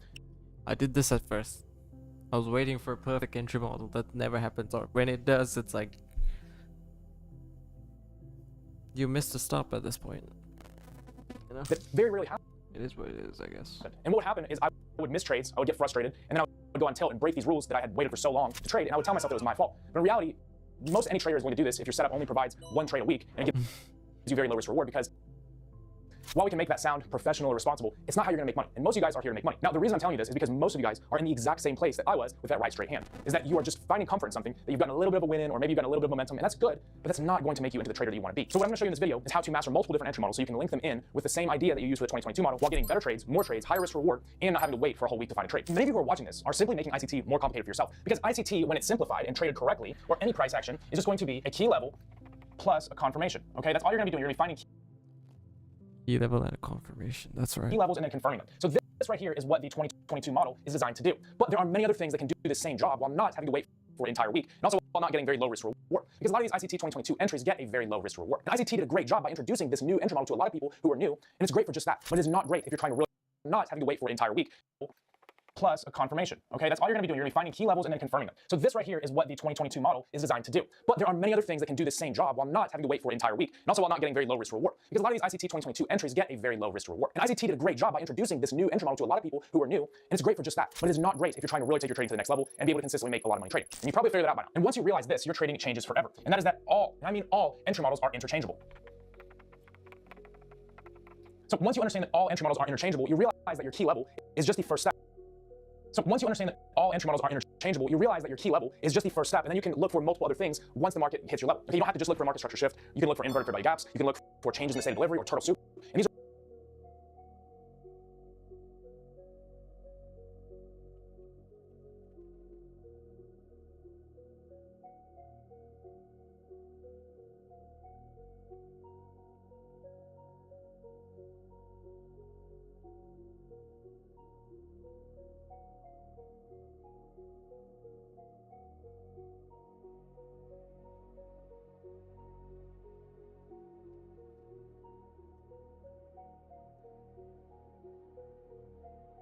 These are all the things I'm going to be teaching you in this video. So this video can take your trading from being able to find one trade per week or one trade per day to being able to find multiple without over trading. Something else I want to be clear on is this works on all, and I mean all, time frames. And what I'm teaching you in this video can not only be used for trade entries, but it can be also used for finding buys. Okay, so anything that I teach you can be used on all time frames, and it's fractal, meaning that if you can use it on the lower time frames, you can use it on the higher time frames. But the key is always making sure that you're using it in context of the higher time frame. So we're going to get right into all the different entry models you can use that are interchangeable, how to use them in the right context, so you walk away from this video with a full strategy. So let's go ahead and hop right into it. So if we look right here, this trade was a market structure shift trade. But the ICT 2022 model would have had you just take profits right here. So how did we end up taking profits at, instead of a 2-to-1, a 6-to-1 risk to reward? I'm gonna break this down and show you how you could have caught this exact trade using multiple. This is a bit like gambling. I'm gonna keep it about this. You're pushing it at this point. Sure, this is a good risk to reward or whatever, but you're kind of pushing it at this point. If you're going for anything above this 4.5, you're literally just gambling. I'm gonna keep it a buck, even if it's a 1 to 10. In my eyes, you're basically gambling. And 4.5 is also a pretty good stretch. Like anything more than a 5 is like extreme gambling. I don't know, that's just the way I see it, I guess. Multiple different strategies. And this is a great example of how just looking for one thing is not the way to do this. You need to have a checklist where you have your trading model that's built off of your higher time frame bias. But you need to make sure that whenever you come down to the lower time frames, you're not just focusing on a market structure shift. Because by the time the market structure shift has happened, most of the time, a lot of the good risk reward is gone. And if you're sacrificing even 1 or half of a risk reward on average, that could be the difference between you being a profitable trader and being an unprofitable trader. And it can also be the difference in you finding enough trades to be consistently profitable. I love the way how like the earlier video was literally the opposite of, like, Arjo was saying the opposite of what Casper's saying. Arjo was literally saying the opposite of what Casper's saying. Casper's saying do not go for such low risk to reward, like such little, like don't risk only like 1%. I think honestly for me, I should just stand somewhere in the middle. I should find like a balance of both. I shouldn't be risking too little, neither should I be risking too much. So, because according to Casper, you should just risk random ratios. That's gambling. You're able to actually make money trading. Because a lot of things that I see in the ICT community where people don't want to trade any news, they don't want to risk any money, they don't ever want to. Trading during news is probably, unless you actually know what's going on with Bloomberg, right? It's probably one of the worst things that you could do. Trading during news is like lose. And they consistently just call the markets low probability, when in reality, they're just not looking at the markets in the right way. This trade is one that I actually caught. This is, I'm always teaching you guys off examples that I traded, and this is how. What the fuck is Ninja Trader? It's like a platform, I guess. I like to teach. If you guys have been, it's not prop. For sure, it's not prop. Yeah, these are like live accounts, I'm pretty sure. I've seen Casper trade with like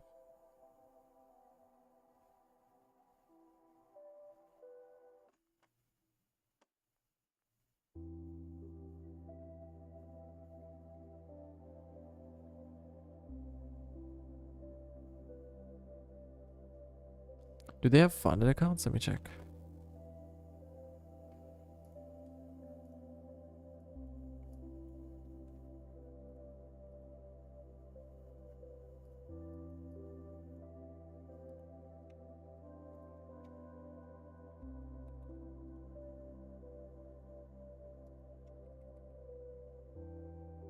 Okay, that's weird.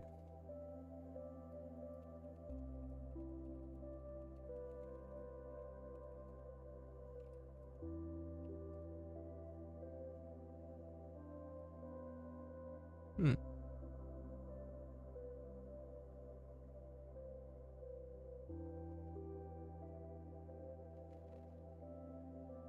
Yeah, I mean, this is normal across every.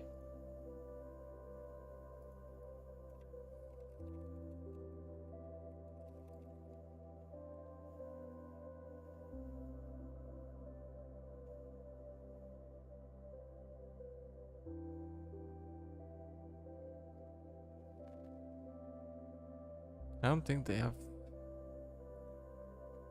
These are live accounts. I don't think this is like a funded account.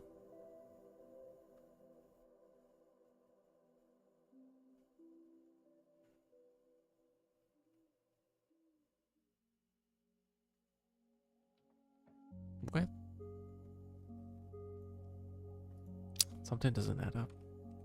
Been on my channel for any amount of time, you know that I show you examples that I've actually traded. I'm not just picking hindsight examples to cherry pick stuff because that's not gonna really help you guys. You guys need to on my channel for any. Okay, this trade is one that I actually caught. This is, I'm always teaching you guys off examples that I traded, and this is how I like to teach. If you guys have been on my channel for any amount of time, you know that I show you examples that I've actually traded. I'm not just picking hindsight examples to cherry pick stuff because that's not gonna really help you guys. You guys need to understand the actual psychology of finding these trades in the live markets. So if you want to go ahead and subscribe to my channel, I post 2 videos a week. I'm going for 3, but I post 2 videos a week currently on how to trade recaps, full courses. I mean, literally everything that you need to be successful is here on my YouTube. So make sure to go ahead and subscribe. But right here, you see that I entered this trade. Now this is on the higher time frame. This is on the 15-minute, and we use this fair value gap. I love the UI though. I'm gonna show on NinjaTrader. you how we caught this move and exited right.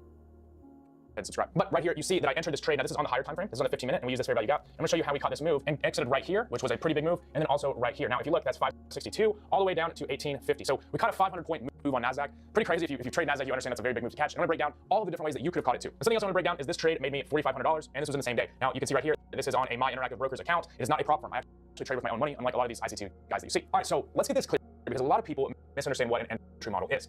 So an entry model is just a confirmation. So let's just say if you have a key level, this can be a fair value gap, it could also be an old low, and then the market moves into it. Well, what you're gonna be looking for in the lower time frame is just a sign that the market is moving away from it, that you're shifting what kind of liquidity is being sought after, aka shifting direction. There is a list of triggers that I'm going to explain to you that can cause you to pull the trigger and enter a trade. That's all that an entry model is. Now, a lot of people have different definitions for things.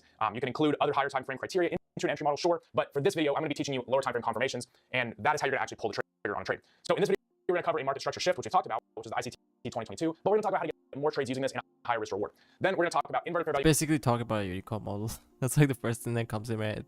Market structure shift goes higher and then pulls back to a fair value gap, boom, goes bullish right after. Unicorn model, breaker, bullish breaker, and bullish unicorn model. Inverted fair value gap, okay, change the state of delivery. I literally saw that earlier. Value gaps and a change in the state of delivery, aka a turtle soup. Now this one is something that a lot of people Manipulation. misunderstand or overcomplicate, but we're gonna break it down so you guys walk away from this video being able to catch turtle soups on the daily. This is sweep. I want to be very clear that these should only be paired with a clear higher time frame narrative. So just going in the lower time frames and trying to push buttons based on the fact you have an entry confirmation is going to for sure make you an unprofitable trader. So I want to be very clear that you do need to understand what the market is doing on a whole, and if you want to use any entry model successfully, you need to make sure that you start by building a bias and then you go down to the lower time frames and look for your entry model. By no means are you going to be able to just trade the lower time frames and High never look time higher frame and then low time frame. You need a bias rest. That's obvious. time frames using the strategy. Now I do have strategies where you don't need daily bias. Those are going to be on my channel, or I'll leave the link in the description. But make sure that if you're using the strategy I teach in this video, you understand how to find daily bias. And I'll also I literally did that earlier.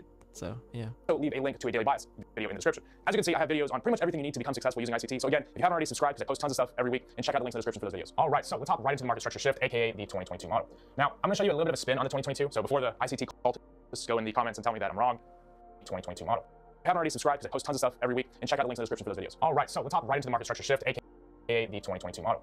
Now, I'm gonna show you a little bit of a spin on the 2022. So before the ICT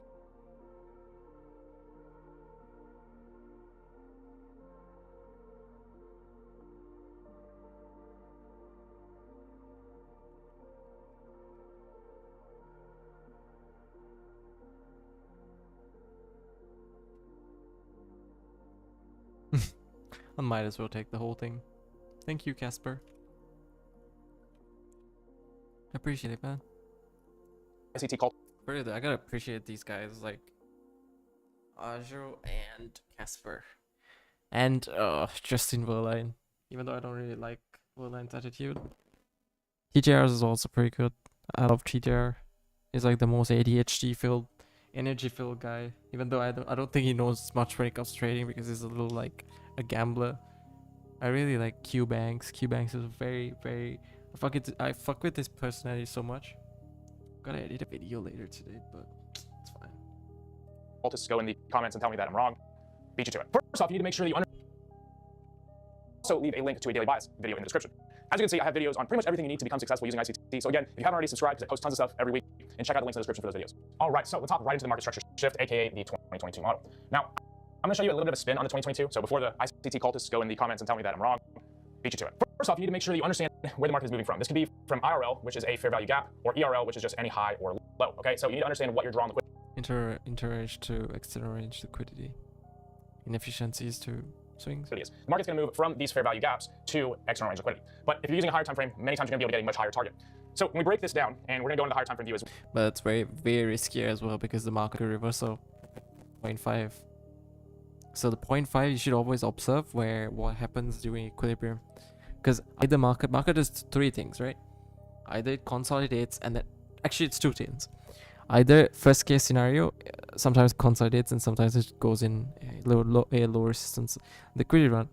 But two things are market will always make sure there's one thing in common, and that one thing is it's either using it as a resistance level to sweep the liquidity and go lower from, or it's using it as a support level where it clearly displaces above, uses it as a support level and goes higher. So it's only between, it's like there's literally no other use case.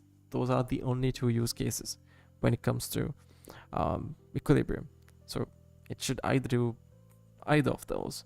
So if it doesn't do either of those, that means it's not equilibrium. That's basically, I mean, it has to do either of those, obviously. Because where the fuck would it go? Like, would it go like this? Like, as well, I mean? You need to just go through a very quick checklist. You need to make. Anyways, that's besides the point. Though. Sure that the lower time frame has displaced through high or low. So what this means is, let's say if the market is coming down into your key level and the market is kind of consolidating around, you want it to take out a high, but you don't want it to just barely take out a high like this because then it's likely to fall. You want it to really take out a high with a lot of force. Ideally, you need to make sure that the lower time frame has displaced through a high or low. So what this means is, let's say if the market is coming down into your key level and the market is kind of consolidating around, you want it to take out a high, but you don't want it to just barely take out a high like this because then it's likely to fall. You want it to really take out a high with a lot of force, ideally creating a fair value gap. Time frame has displaced through a high or low. So what this means is, let's say if the market is coming down into your key level and the market is kind of consolidating around, you want a higher target. So when we break this down, and we're going to go into the higher time frame view as well, you need to just go through a very quick checklist. You need to make sure that the lower time frame has displaced through a high or low. So what this means is, let's say if the market is coming down into your key level and the market is kind of consolidating around, you want it to take out a high, but you don't want it to just barely take out a high like this because then it's likely to fall. You want it to really take out a high with a lot of force. Kind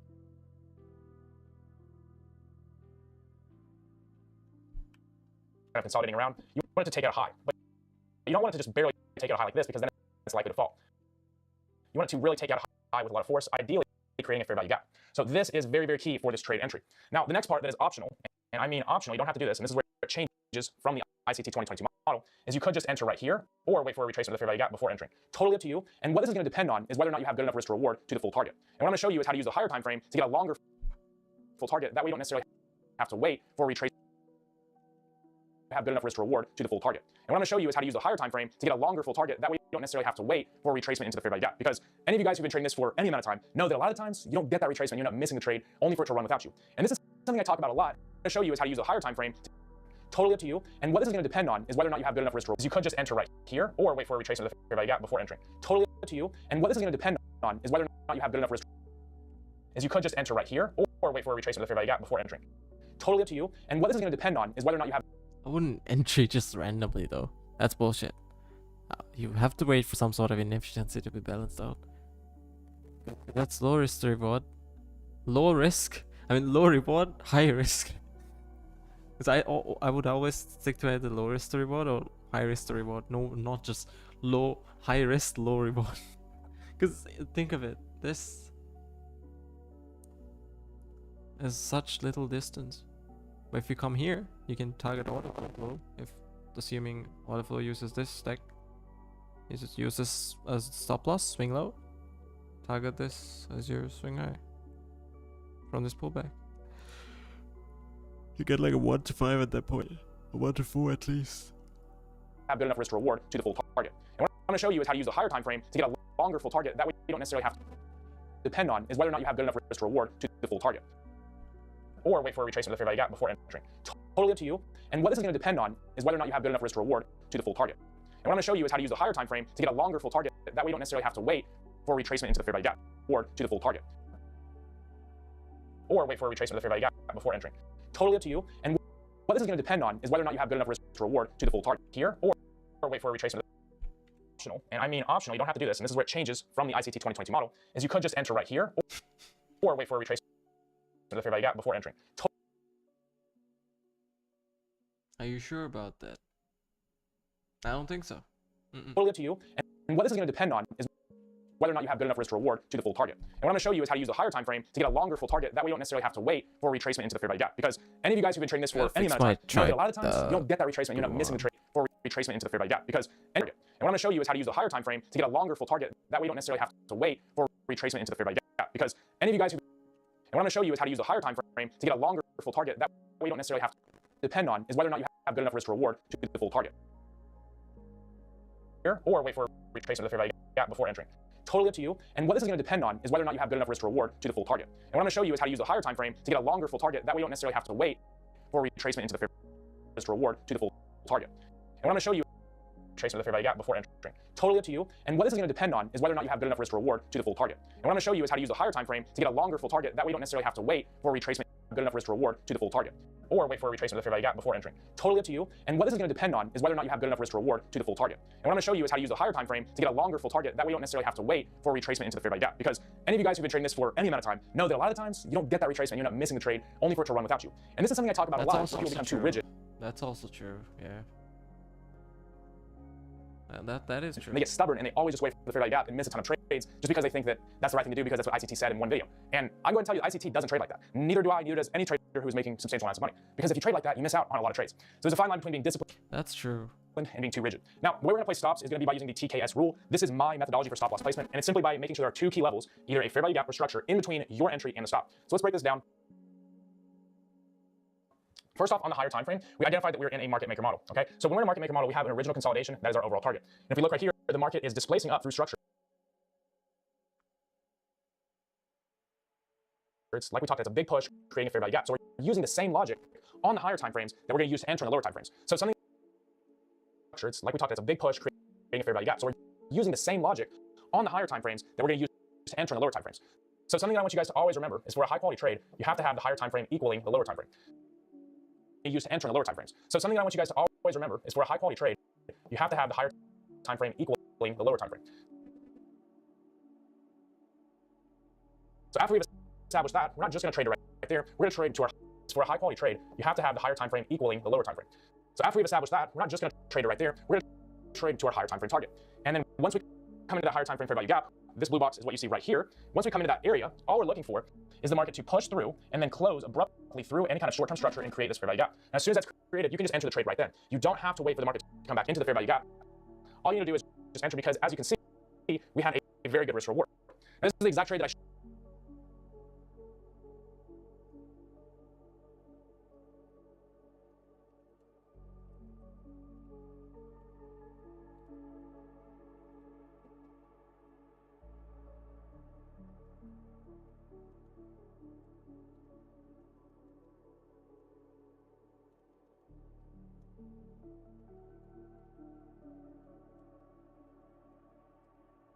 I showed you where I made $4,500, but this isn't even how I entered. I actually entered and got even better risk to reward. So next, let's talk about our IFVG. So I just stands for inverted. So this is going to be the same basis with your higher time frame IRL to ERL, but you're just going to use the inversion of a fair value gap. Now, what is an inversion? Well, an inversion is simply when one candle right here, see we have a fair value gap right there, we close through it, and not just a very tiny tick. You want to make sure to close through it with displacement. Ideally creating another fair value gap, but that part isn't required. The main thing is just you want to push through it with displacement. So as soon as this candle closes right here, you're able to enter the trade, okay? So anytime you get a violent push through a fair value gap, that is a confirmation the market is now shifting direction. Now, the reason this is so powerful is because in a bear bearish market, this fair value gap should hold. But as soon as it's invalidated, that's telling you the market is likely to move in the opposite direction. Now, the reason you're able to enter the trade, okay? So anytime, but that part is not required. The main goes through it. And not just, what is an inversion? Well, inversion is simply when one candle right here, see we have a fair value gap right there, we close through it. And not just a very tiny tick, you want to make sure to close through it with displacement. Ideally creating another fair value gap, but that part is not required. The main thing is just you want to push through it with displacement. So as soon as this candle closes right here, you're able to enter the trade, okay? So anytime you get a violent push through a fair value gap, that is a confirmation the market is now shifting direction. Now, the reason this is so powerful is because in a bearish market, this fair value gap should hold. But as soon as it's invalidated, that's telling you the market is likely to move in the opposite direction. And manipulation right here. Accumulation, manipulation, accumulation, manipulation. This whole thing can be considered accumulation, manipulation. Sweep, in other words, distribution right after towards the base of the liquid draw. And if you pair that with a higher time frame level, then you have a very Okay, so you entry off this. Even if it taps back, that's alright. Because your stop loss is gonna be down here, so it's gonna like take a while to like go down all the way, even if it's like going towards the stop loss, and then you can just go towards the high liquidity draw. high probability trade. And this can give you much higher risk reward. And this is actually how I got high risk reward and was able to make that money on that trade. Now, the reason you get high risk reward is because you find the inversion candle and you just put stops under that candle. The checklist for this is simply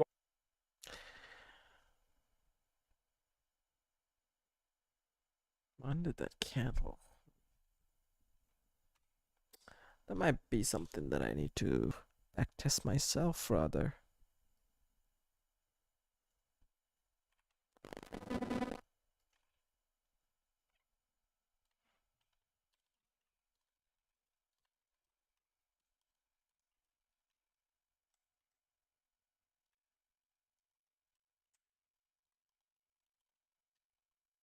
Fuck. Are you serious? Okay, there we go. make that Are you fucking kidding me? Alright, let's get back on track. money on that trade. Now, the reason you get high risk Because I want to like sort of grind the shit out of this as much as possible. reward is because you find the inversion candle and you just put stops under that candle. The checklist for this is simply going to be a clear higher time frame move from IRL to ERL, a lower time frame fair value gap inversion. You're going to enter as soon as the candle closes, that inverts the fair value gap. And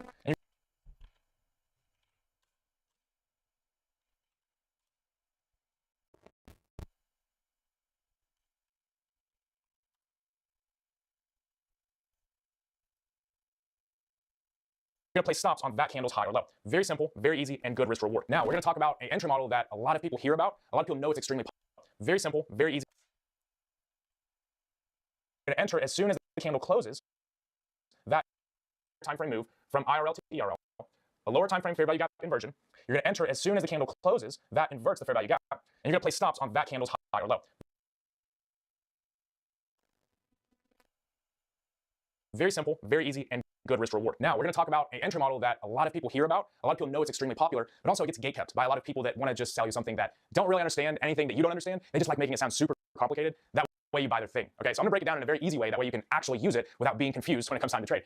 So turtle soup, also known as the change in the state of delivery. First off, you want to make sure, again, that you have your higher time frame IRL or ERL move clear. Now, again, if you don't understand this, I'm going to put a link in the description that teaches you this in a very simple manner. So if these terms don't make sense, that's fine. You're going to understand them after you watch the next video. But you want to make sure, just like any entry model, that you have this. This is the foundation for a high probability trade. The change in the state of delivery occurs when a candle that sweeps liquidity, meaning if there is a bunch of lows or any low, the one candle that sweeps out the lows, okay, that candle, if it closes beyond the point of liquidity, and then it gets engulfed, okay, that is the important part. So notice it closes beyond, and I'm going to show you examples, but then it gets engulfed. Now, it doesn't have to always close beyond, that is a higher probability, but any candle that trades into a higher low, and then the very next candle after it engulfs it, that's an immediate sharp change in the state of delivery. I was always confused about CASD, like which candle specifically. So it's basically the manipulation candle and the one that engulfs it right after. Basically, it's like an auto block at that point. It's basically auto block, like the top, the open area, like the higher area of the body of the candle, not the wick, but the body of the candle, like the top of the high of the body of the candle, basically. All right, let's get back on track. So what you would do is wait for that engulfing and then enter. Engulfing after sweep, that's a high probability auto block right there. You can place the stop loss right below the swing low, and then TP. That's like the highest probability, honestly. Considering bullish, a good demand order block would be good high probability demand order block, ideally, would be a very, very good confirmation. Plus, worst case scenario, let's say you missed it, you can entry off the third candle, like after the fair value gap. Let's say high probability order block from demand level, high probability order block. You can entry off like the closing of the candle, closing of the candle. How do I explain this? The closing of the bullish candle that engulfs it. You know what I mean? Like right there, you can entry. So, and even if you miss it, you can entry off the next candle, like right as soon as it pushes above. You can sort of like the candle after the fair value gap, like as soon as it pushes right above, you can like entry there and then go up. So ideally I would have a pending sort of thing selected over there, but like I wouldn't activate the order until it reaches that point. So yeah, anyways, let's get back on track. And place your stops at the nearest high or low. Very simple, but often never complicated. So look right here. We can see that the market took out this old pool of liquidity right here in a higher time frame level. And as soon as that next candle engulfs it, meaning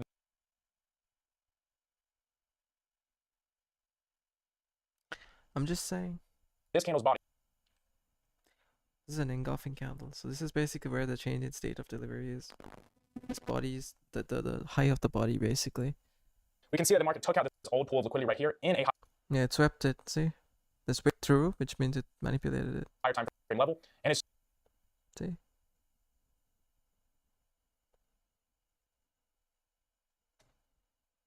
soon as that next candle engulfs it, meaning this candle's body right here was larger. Oh, it's this candle, like not really the candle that engulfs it, but it's basically an order block at this point. Why are they complicating this? Like, it's basically an order block. This is literally just an order block. I mean, it's the high of an order block. That's literally what this is. It's an high of the order block. CIC is basically the high.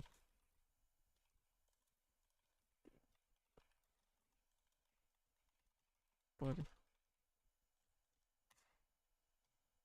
That's literally what this is. Then that small candle, the candle that took out low, as soon as the next candle engulfs it, you can just enter on that candle's close. You just put your stops under the most recent low. And this is going to give you the highest risk reward.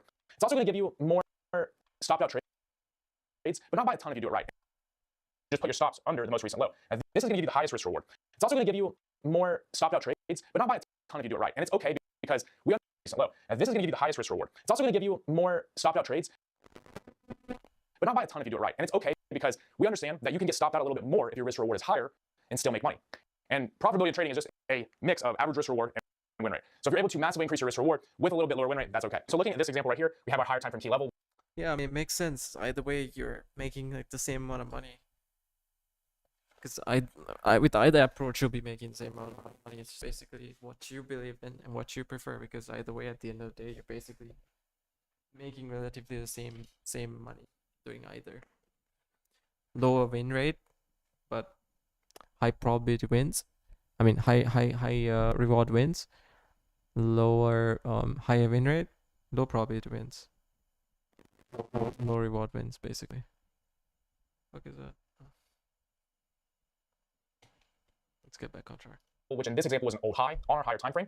And then we come down into the lower time frames and notice how this high right here was closed by this candle, was closed and engulfed by this candle. Then the very next candle after that engulfs that candle. As soon as that happens, you're able to enter the trade and put your stops by this candle, was closed and engulfed by this candle. Then the very next candle, we come down into the lower time frames and notice how this high right here was closed by this candle, was closed and engulfed by this candle. Then the very next candle after that engulfs that candle. As soon as that happens, you're able to enter the trade and put your stops right here.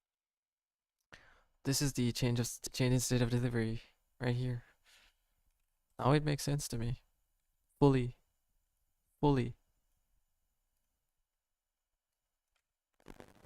In this scenario, it's the low because it's flipped around, but it's basically the same thing. It's the order block, basically. And you can see that just off of a couple minutes of a move, you're able to get multiple risk reward with a very tight stop loss.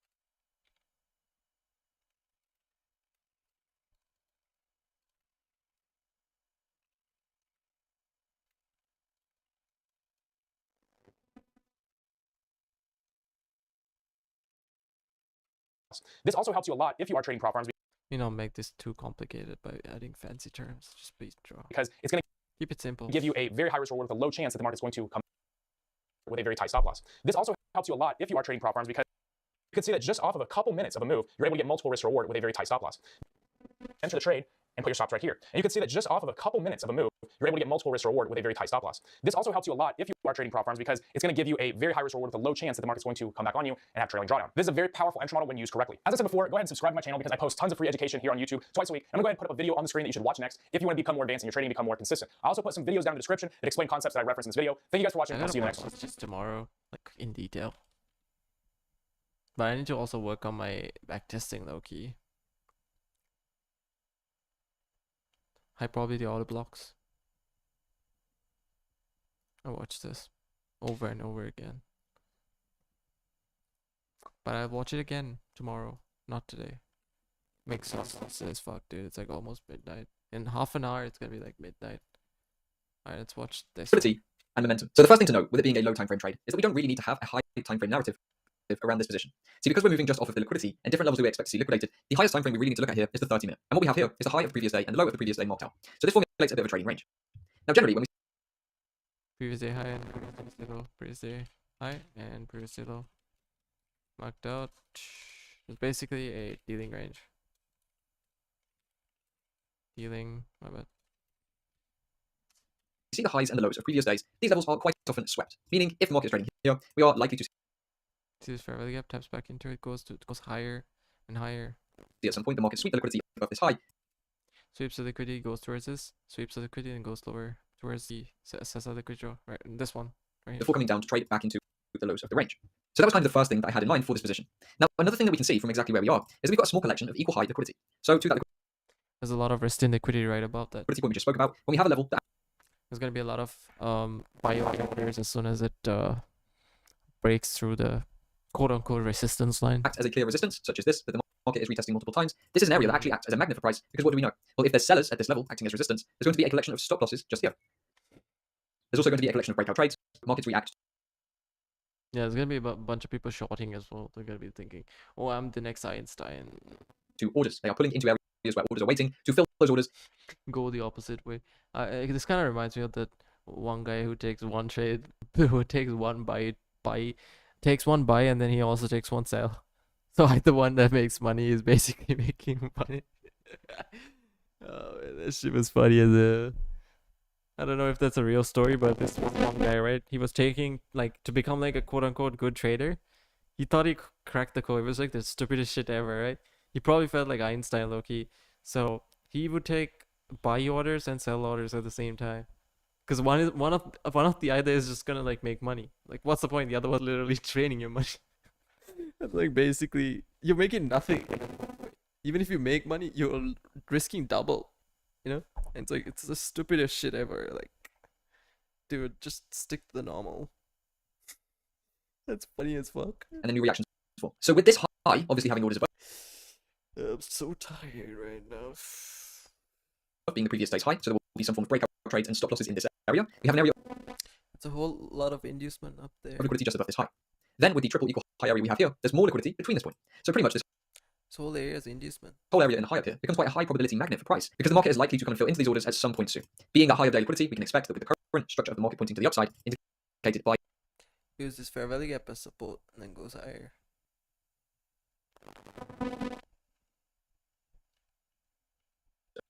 the range. So that was kind of the first thing that I had in mind for this position.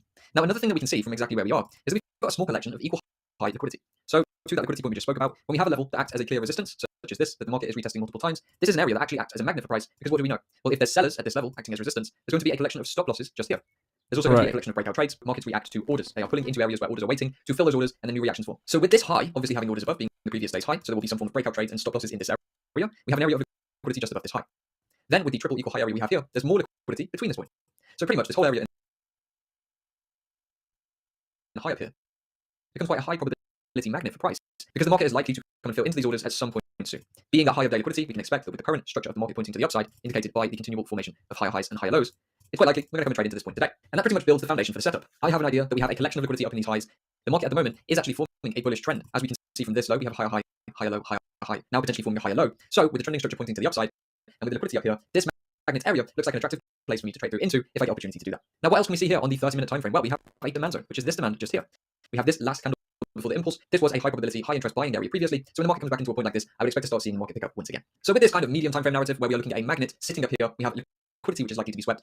And then of course the high interest demand being retested in this small uptrending phase, we have pretty good grounds to believe if we can find an execution, a safe trade would be a buy through to tackle the liquidity up here. Now we've taken a step down to the 2-minute time frame. Remember, this is an intraday trade, so for these positions, I'm going to be using considerably lower time frames than if I was in a swing trading setting. So the 2-minute and the 1-minute are in use on this trade, primarily the 2. We're going to see that now. So here we're looking at the scale in range. We have the triple equal high liquidity, which is the 1, 2, 3 pushes at the high just here. This forms the high of London session. So with this triple equal high and London high being situated at this level, this becomes a nice clear target for us. Now what we can also see is that the market has swept the low of this range just here. We had a push under the range, and then we had a push back into the range and a push over this high, which we could indicate as a break of structure, but I noted that we had pretty much 2 equal highs here. So rather than placing a buy Rebounds here. order down in this low, I figured what we could do in this instance, due to the fact that this is a sweep of liquidity and could be followed through with a larger pushback to the downside, is I decided, rather than actually placing a buy order here, we'll wait to see how the market reacts within this demand area at this low, and then if we get a nice solid reaction, we can look to join the trend on its way back up. So then I would be looking for a movement like this. Now if we step the market forward a little bit, you'll see that what happened instead is that we had a small sweep of this low. Interesting.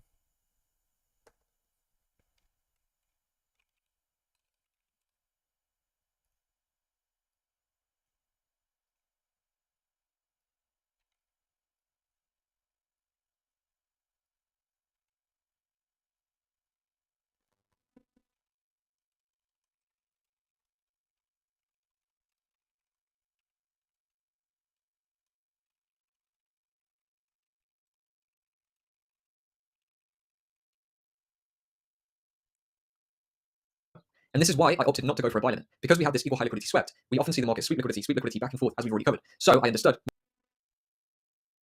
with liquidity being swept here,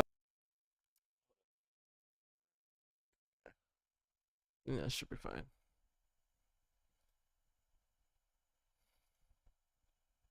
it's possible to sweep this low once again. Another thing is that although I had this bias to potentially buy back into these highs, I don't of course want to gamble into that. So I need to see some meaningful shift bias to potentially buy back into these highs. Low.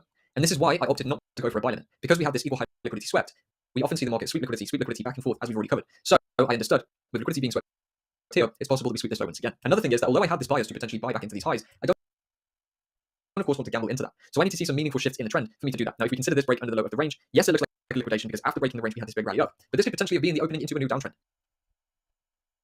Now if we consider this break under the low of the range, yes, it looks like a liquidation because after breaking the range we had this big rally up, but this could potentially be in the opening into a new downtrend. So I don't want to just buy directly into that without first seeing the momentum picking back up in favor of our position. So then the market came down and swept this low just about. Now what I really liked about this position, having seen the sweep of this low, is the market attempted multiple times to push down under this level. But what do we see? Well, we see a total failure by the market, even on a time frame as low as the 2-minute. We see a total failure to close beneath that level. So you can see every time we punch below this level, we sweep and then we push back and close back above. And we can see now the wicks on the top of these movements are small, but the wicks on the bottom are large, and this shows considerable buying pressure coming in at this level. So this low that we printed here after sweeping this liquidity is essentially validated at this point because we're now seeing that this low is managing to hold and the market price is failing to go below this level, which is of course an incredibly good sign to see if we are looking for a trade. After that, we started to see this nice bullish push to the upside, and this was giving me what I wanted to see in order to get into a position. And another thing worth noting here is the 1 minute and 2 minute structure. So taking a look just at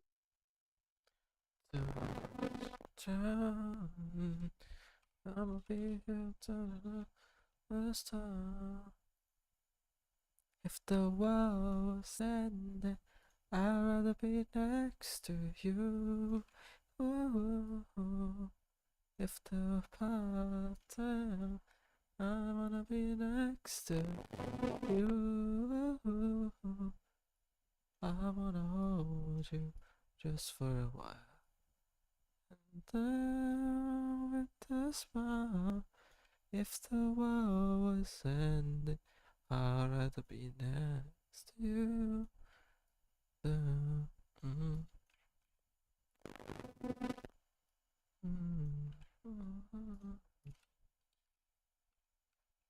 this small area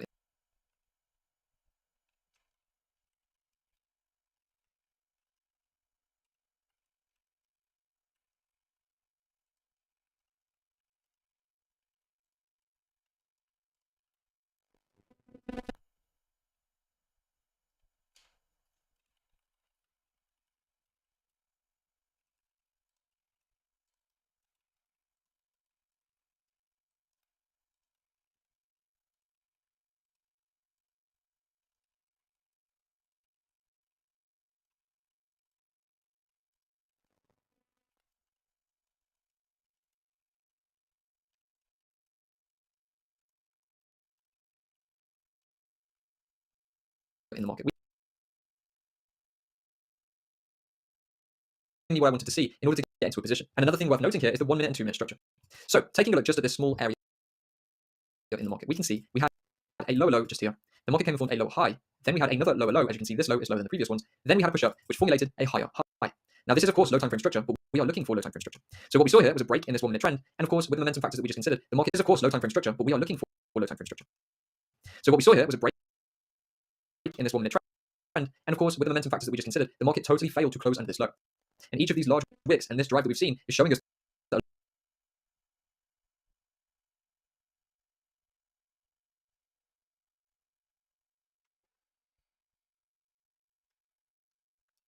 Ah, man.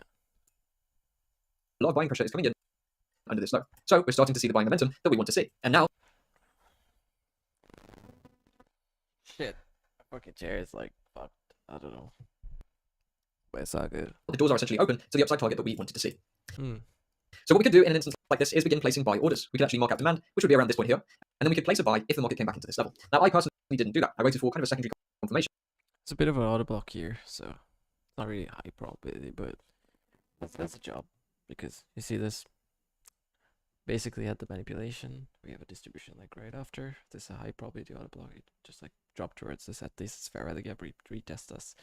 Area, we're into it, boom, go higher. To back up my trade and make sure that I wasn't buying in at the lows. With this I would expect you to go here, sweep, come down, go higher towards the overall high time frame. being a liquidity focused trade, with this being on the 1 minute and 2 minute time frame, there's going to be a lot of noise. So we need to be careful about our entries, make sure we've got all the confirmation that we want to see to be comfortable getting in and holding the position. So now scaled into the low time frames, we can See, exactly. So it didn't go up here, but still, who cares? Came back, goes higher. see here that we've had a pullback down, traded into that demand, and then we pushed away. And this push away is what we call an efficient range. So there are two phases in the market. We have market inefficiency and market efficiency. So this, wait for this, at this, came out. An inefficient market is a market where we have a big drive down, which is not retested. So a big open price Yeah, inefficient markets are not the type of markets that I should be trading in the first place. Sorry. range. For example, when we formulated this movement here, this left a market inefficiency. An efficient market is when every single demand or supply zone that forms gets a clean retest. Phases in the market. We have market inefficiency and market efficiency. An inefficient market is a market where we have a big drive down, which is not retested. So a big open price range. For example, when we formulated this movement here, market efficiency. An inefficient market demand, and then we pushed away. And this push away is what we call an efficient range. So there are two phases in the market. We have market inefficiency and market efficiency. An inefficient market is a market where we have a big drive down, which is not retested. So a big open price range. For example, when we formulated this movement here, this left a market inefficiency.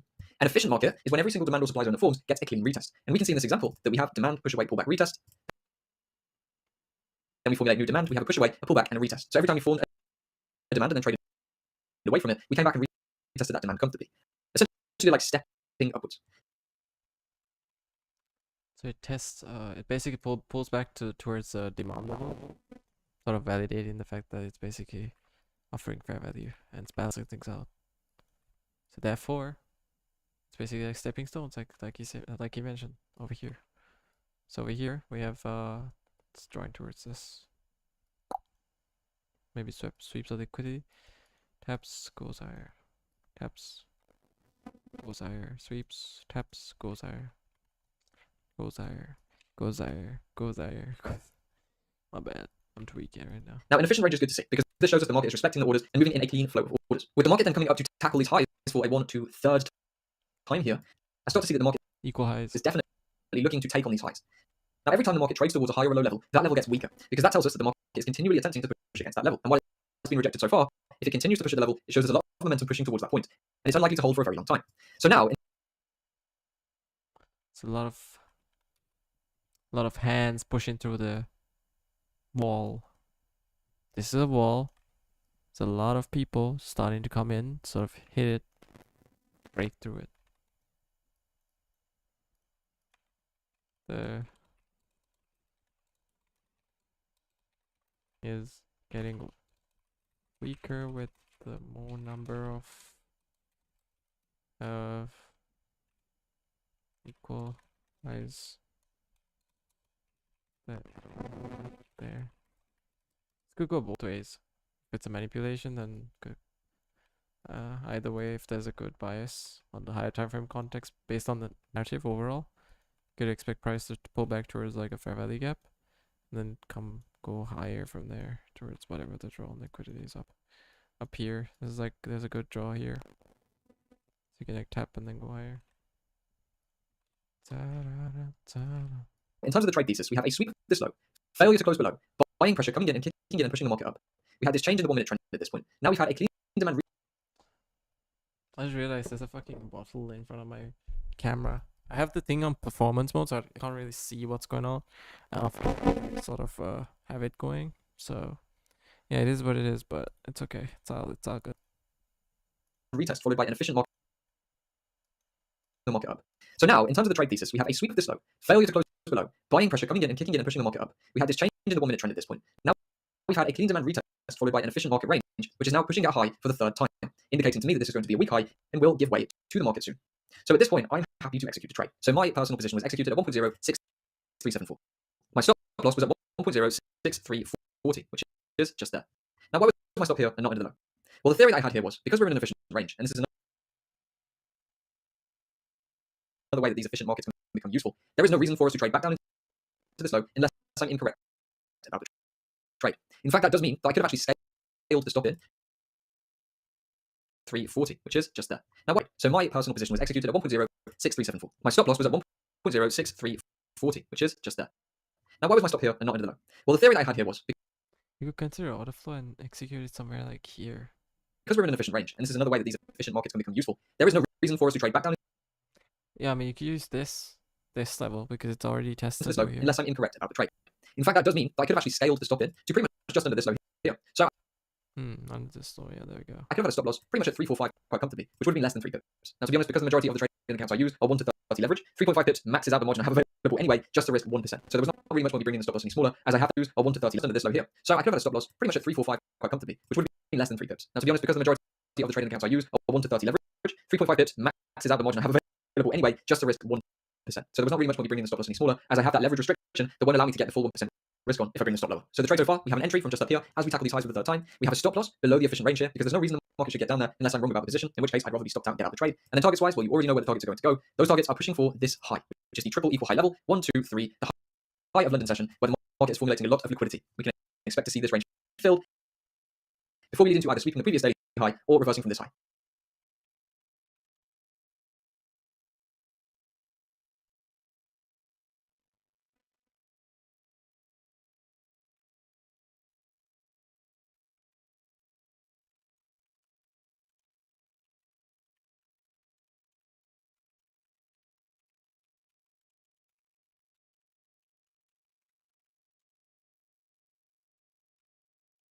Regardless of the outcome then, we will be out of the trade, so we can just happily look for this push up to follow this new forming momentum, get out of our position and be done for the day. Now, upon zooming out to see the full range here, you can see that this trade is becoming attractive. We had a lot of selling momentum coming from this point. That was quickly followed by some bullish momentum, and then some weaker selling momentum, followed by a total death of the selling momentum, where instead of seeing these strong selling movements, we are seeing nothing but sideways ranging price action that started to push back to the upside, followed by a total trade is becoming attractive. We had a lot of selling momentum coming from this point.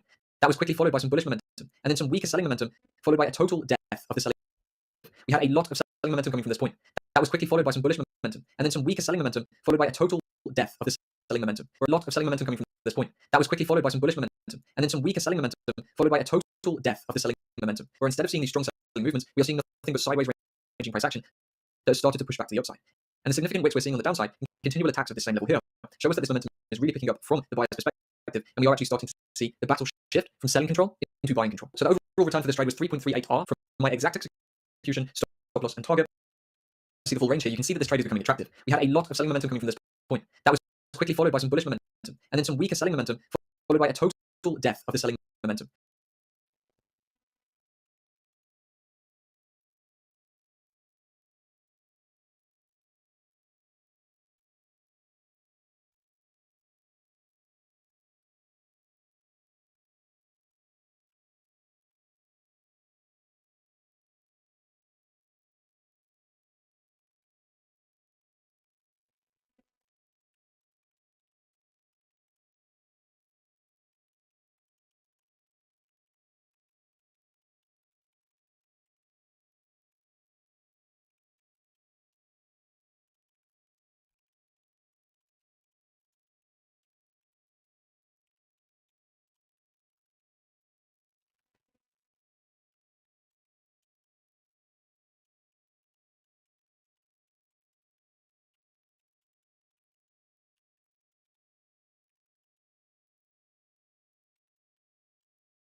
where instead of seeing these strong selling movements, we are seeing nothing but sideways ranging price action that has started to push back to the upside. And the significant wicks we're seeing on the downside and continual attacks at this same level here show us that this momentum is really picking up from the buyer's perspective, and we are actually starting to see. And the significant wicks we're seeing on the downside momentum, where instead of seeing these strong selling movements, we are seeing nothing but sideways ranging price action that has started to push back to the upside. And the significant wicks we're seeing on the downside and continual attacks at this same level here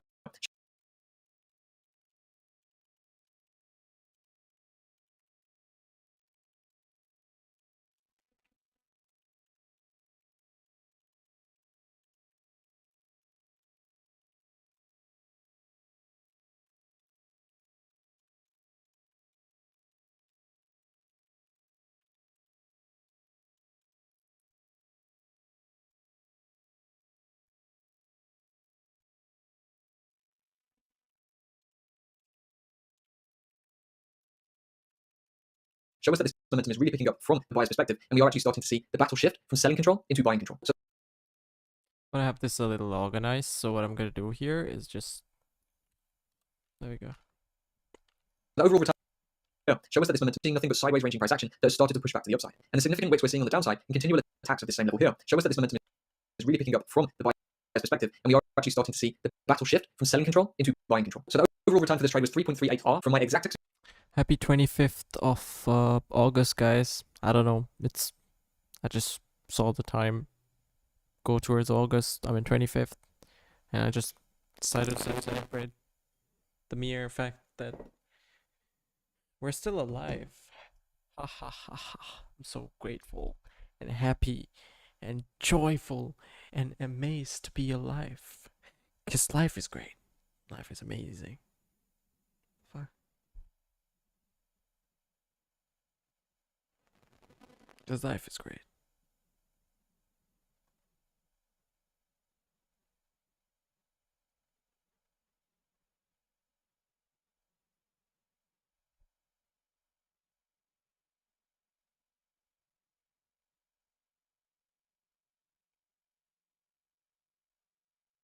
Check my phone for a minute.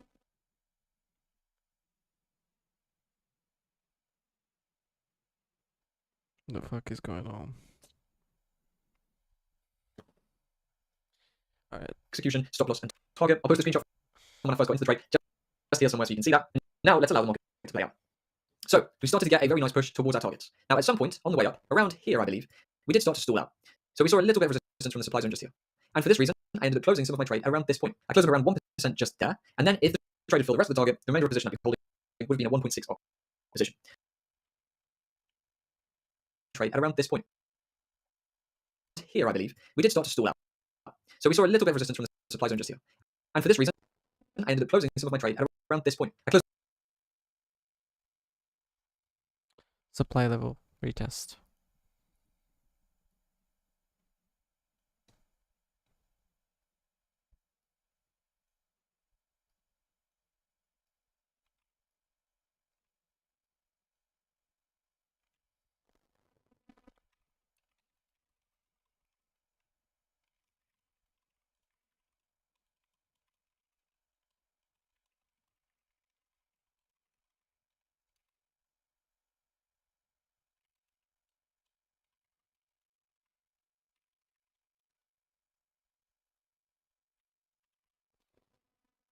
at around 1% just there.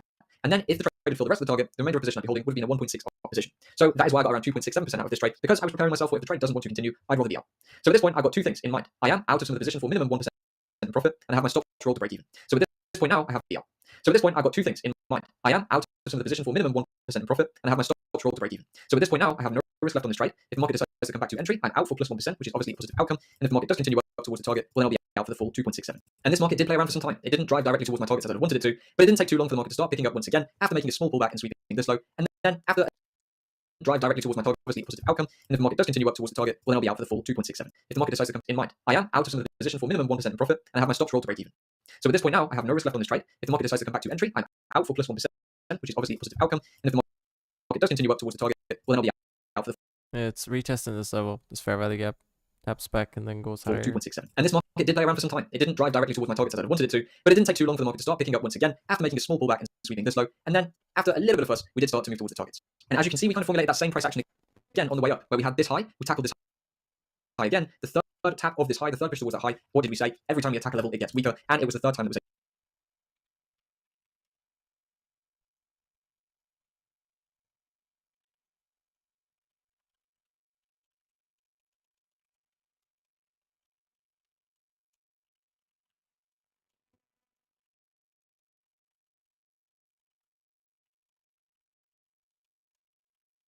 able to break through, form that solid closure, and trade me through towards my target to close out this trade for the total of 2.67% on my account. And as we said, from this point onwards, we were at a risk-free outcome. The least we can do is win 1%. The most we can do is turn it up to 2.67. And you will see, just after we swept this high, we did indeed start to get a nice bit of selling movement. That is because we swept the liquidity above this high. What does that mean? Well, after a sweep of liquidity, we very often move the other way to start tackling new areas of liquidity.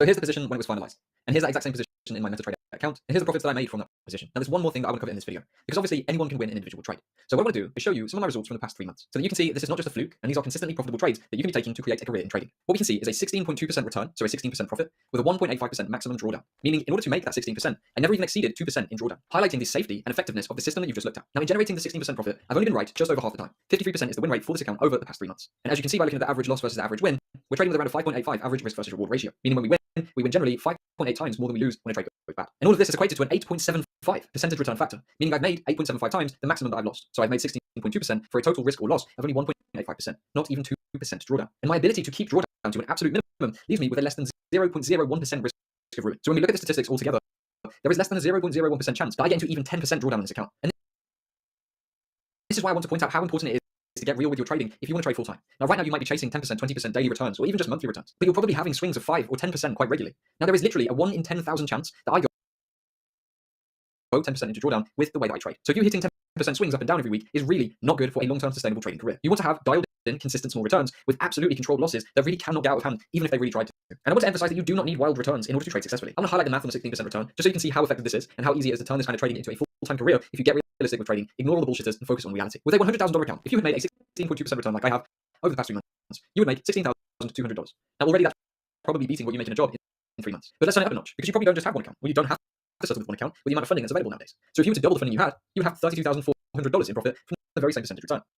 And as you can see, if you jumped up again to $500,000 in funding, you'd be taking home $81,000, which is over $20,000 per month over this time span. And the thing is, you can get this capital. Now, if you've not heard of prop funds yet, you might be thinking, how on earth am I supposed to get all this money? Well, the reality is, there's funds now that will give you money to trade with if you can prove consistency. And if you can trade how I can trade, you can immediately prove consistency, get access to this capital, trade it, make profits, and get paid out. This is the path that I take my traders down. And this is from just the last week alone. This is another 3 people funded, meaning a few $100,000 more that these traders will be able to trade with, profit with, and keep the money that they make. Trading is not about making huge returns every single day or every single week. I've just showed you that 16% can be a huge profit. So I want you to take that information, stop trying to do these crazy account flips, put an end to the huge 5 or 10% swings that you're seeing on your account every week, take trading back to reality, and understand that you can make small percentage profits, and that will turn into huge dollar profits. You don't need massive percentages to make massive amounts of money. And thanks to prop firms, you don't even need to have money to invest in the first place. I always try and push this realistic outlook on trading to my students, and here's just a view of some of the profits they've made using my strategies this year. Now, if you're feeling a bit lost in the chaos of trading, it seems impossible, then I can help you bring trading back to reality a bit and set you up to actually start profiting without all the stress, without the BS, without 10-hour chart days, and without promising you lies like you're going to flip your tiny account into hundreds of thousands. What I can do is give you a realistic way to trade the markets and make a realistic amount of profits to build a thriving, stress-free, full-time trading career. Now, if you want to learn more about that, hit the link in the description, and I'll take you on board, teach you everything I know and everything that you need to know to build a prosperous trading career. So I hope you enjoyed this video. I hope you learned something from the analysis. I hope you learned something from an insight into my trading. If you enjoyed the video, drop a like. That helps me out a lot. And make sure you subscribe, because I post these videos every week and I don't need to miss any. So that is all from me today, guys. Thank you for watching, and I'll see you in the Who next the video. fuck? What did I just come across? Okay, whatever. I should just stop like focusing my head. I'm popping up on my own thing. That's wild.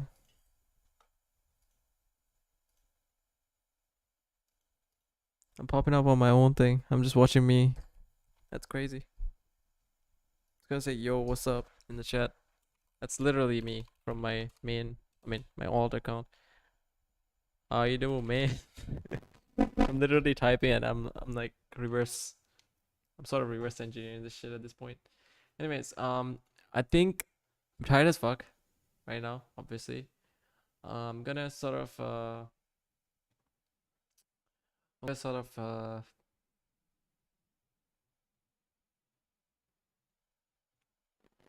hold on, yeah, I'm gonna probably watch like a few just non-trading related stuff, go through my notes a bit, you know, go through all these notes, because I also do need to probably stuff like this, basically just waste some time because I'm very tired right now. Probably gonna waste some time, you know, get familiar with the volatility calculator, right? And refer to my notes, because you know I have this note and I have like 3 other notes, but yeah, I gotta refer to them, and I gotta backtest tomorrow, because I was supposed to take the Bitcoin trade today, but I didn't like really take it because it didn't really come up to my level, right? So I'm expecting a very good pullback and sweep of this low, and then afterwards, if I have a proper return high being broken, then I will take it. I don't want to just be a little snake and then keep, slithering around random probability trades. I don't want to like overweight, but I also want to make sure I don't just fucking pull the trigger because I saw something, Like I literally saw like the inverse dick hole pattern, and then boom, next thing you know, I'm pulling the trigger on it, and I've lost all the money. So I don't want to be doing that. I want to be building psychology, everything, and use this as a learning experience, I guess. And I'm seeing myself. It's kind of fucking weird now that I think about it, because I can now see myself because I have this on my second screen right now. But yeah, that's pretty much as far as today goes. I gotta watch this. Oh, good video. I watched Casper Simpson's video. I just gotta make sure I get good at, of course, inducement as well. So yeah, basically that's pretty much it for now. I'm just gonna head out. And who the fuck keeps joining and leaving? I'm sorry, like it kind of annoys me, because it's like it shows like, oh, this guy just joined and then he left, joined and then left, right? Like don't join. You know what I mean? Like, if you're just gonna leave in 2 seconds or 5 seconds, just don't fucking join. I'm sorry if this is offensive, but it kind of annoys me, because like I don't get annoyed, except for people who just like join for like 5 seconds and then just leave. Like, why are you joining in the first place? Like, bro, just don't join, or just watch this after it's done. Don't fucking join and come in, come back, come in, go out, come in, go out. Like, bro, are you that indecisive? Anyways, that was just me having a fucking mental drawdown, because I am literally exhausted right now. What the fuck is that? Anyways, I am just going to wrap things up for today. Just chill, and then I'm going to sleep right after, because I don't want to. My sleep schedule is pretty messed up. I went to sleep at like 6 in the morning yesterday, and I woke up at like 1 p.m. and then afterwards I went to. Anyways, I'm just yapping at this point. So yeah, that's pretty much it for today. What the fuck did I just do? Anyways, guys, I hope you guys, to anyone that joined, Smooth Brain and Smooth Brain and what's this other one? Smooth Brain, FlameX Gamer, thank you so much, FlameX Gamer. Takeru, I hope to catch you tomorrow, because you are a very busy individual. I tried to get you on a call. Please mentor me, because you are the legend when it comes to trading. You have passed so many accounts, and obviously getting some mentorship from you would be the best thing that could ever happen to me, to be honest. And you have like passed so many accounts. I see all your like certificates and stuff when it comes to funded accounts. Broski, I would be more than happy to like learn from you, because you have the sauce, like the sauce. Maybe even pay for like one of your mentorships if you are running one of those. Anyways, with that being said, I will in fact end the stream here. It's the 25th of August now, and I really gotta like lock the fuck in, because I gotta start making money, and make sure everything's going safe and sound. It's almost 2.5 hours since I started streaming.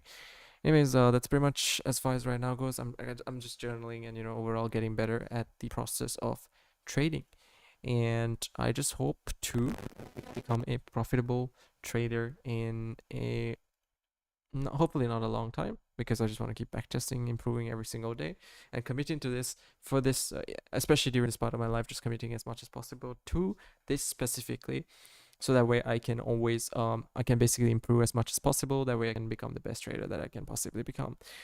Anyway, guys, that's basically where I'm gonna end the stream here. This was just a rant. Nobody's really here. I'm just talking to myself at this point, but it's okay. I do this because it's I don't know, something to look back at it, I guess. My whole journey is all like documented throughout this channel, and I really like appreciate everyone who sort of sees this journey for what it truly is, and tunes in. I don't know where this goes or ends, but what I do know is we keep pushing so that it goes to where it ends, or keeps going to where it has to be going to, right? So yeah. So yeah, that's pretty much it. I'm gonna go to sleep in a little while after chilling for a bit. So thank you guys so much for watching, and I will see you guys in my next stream.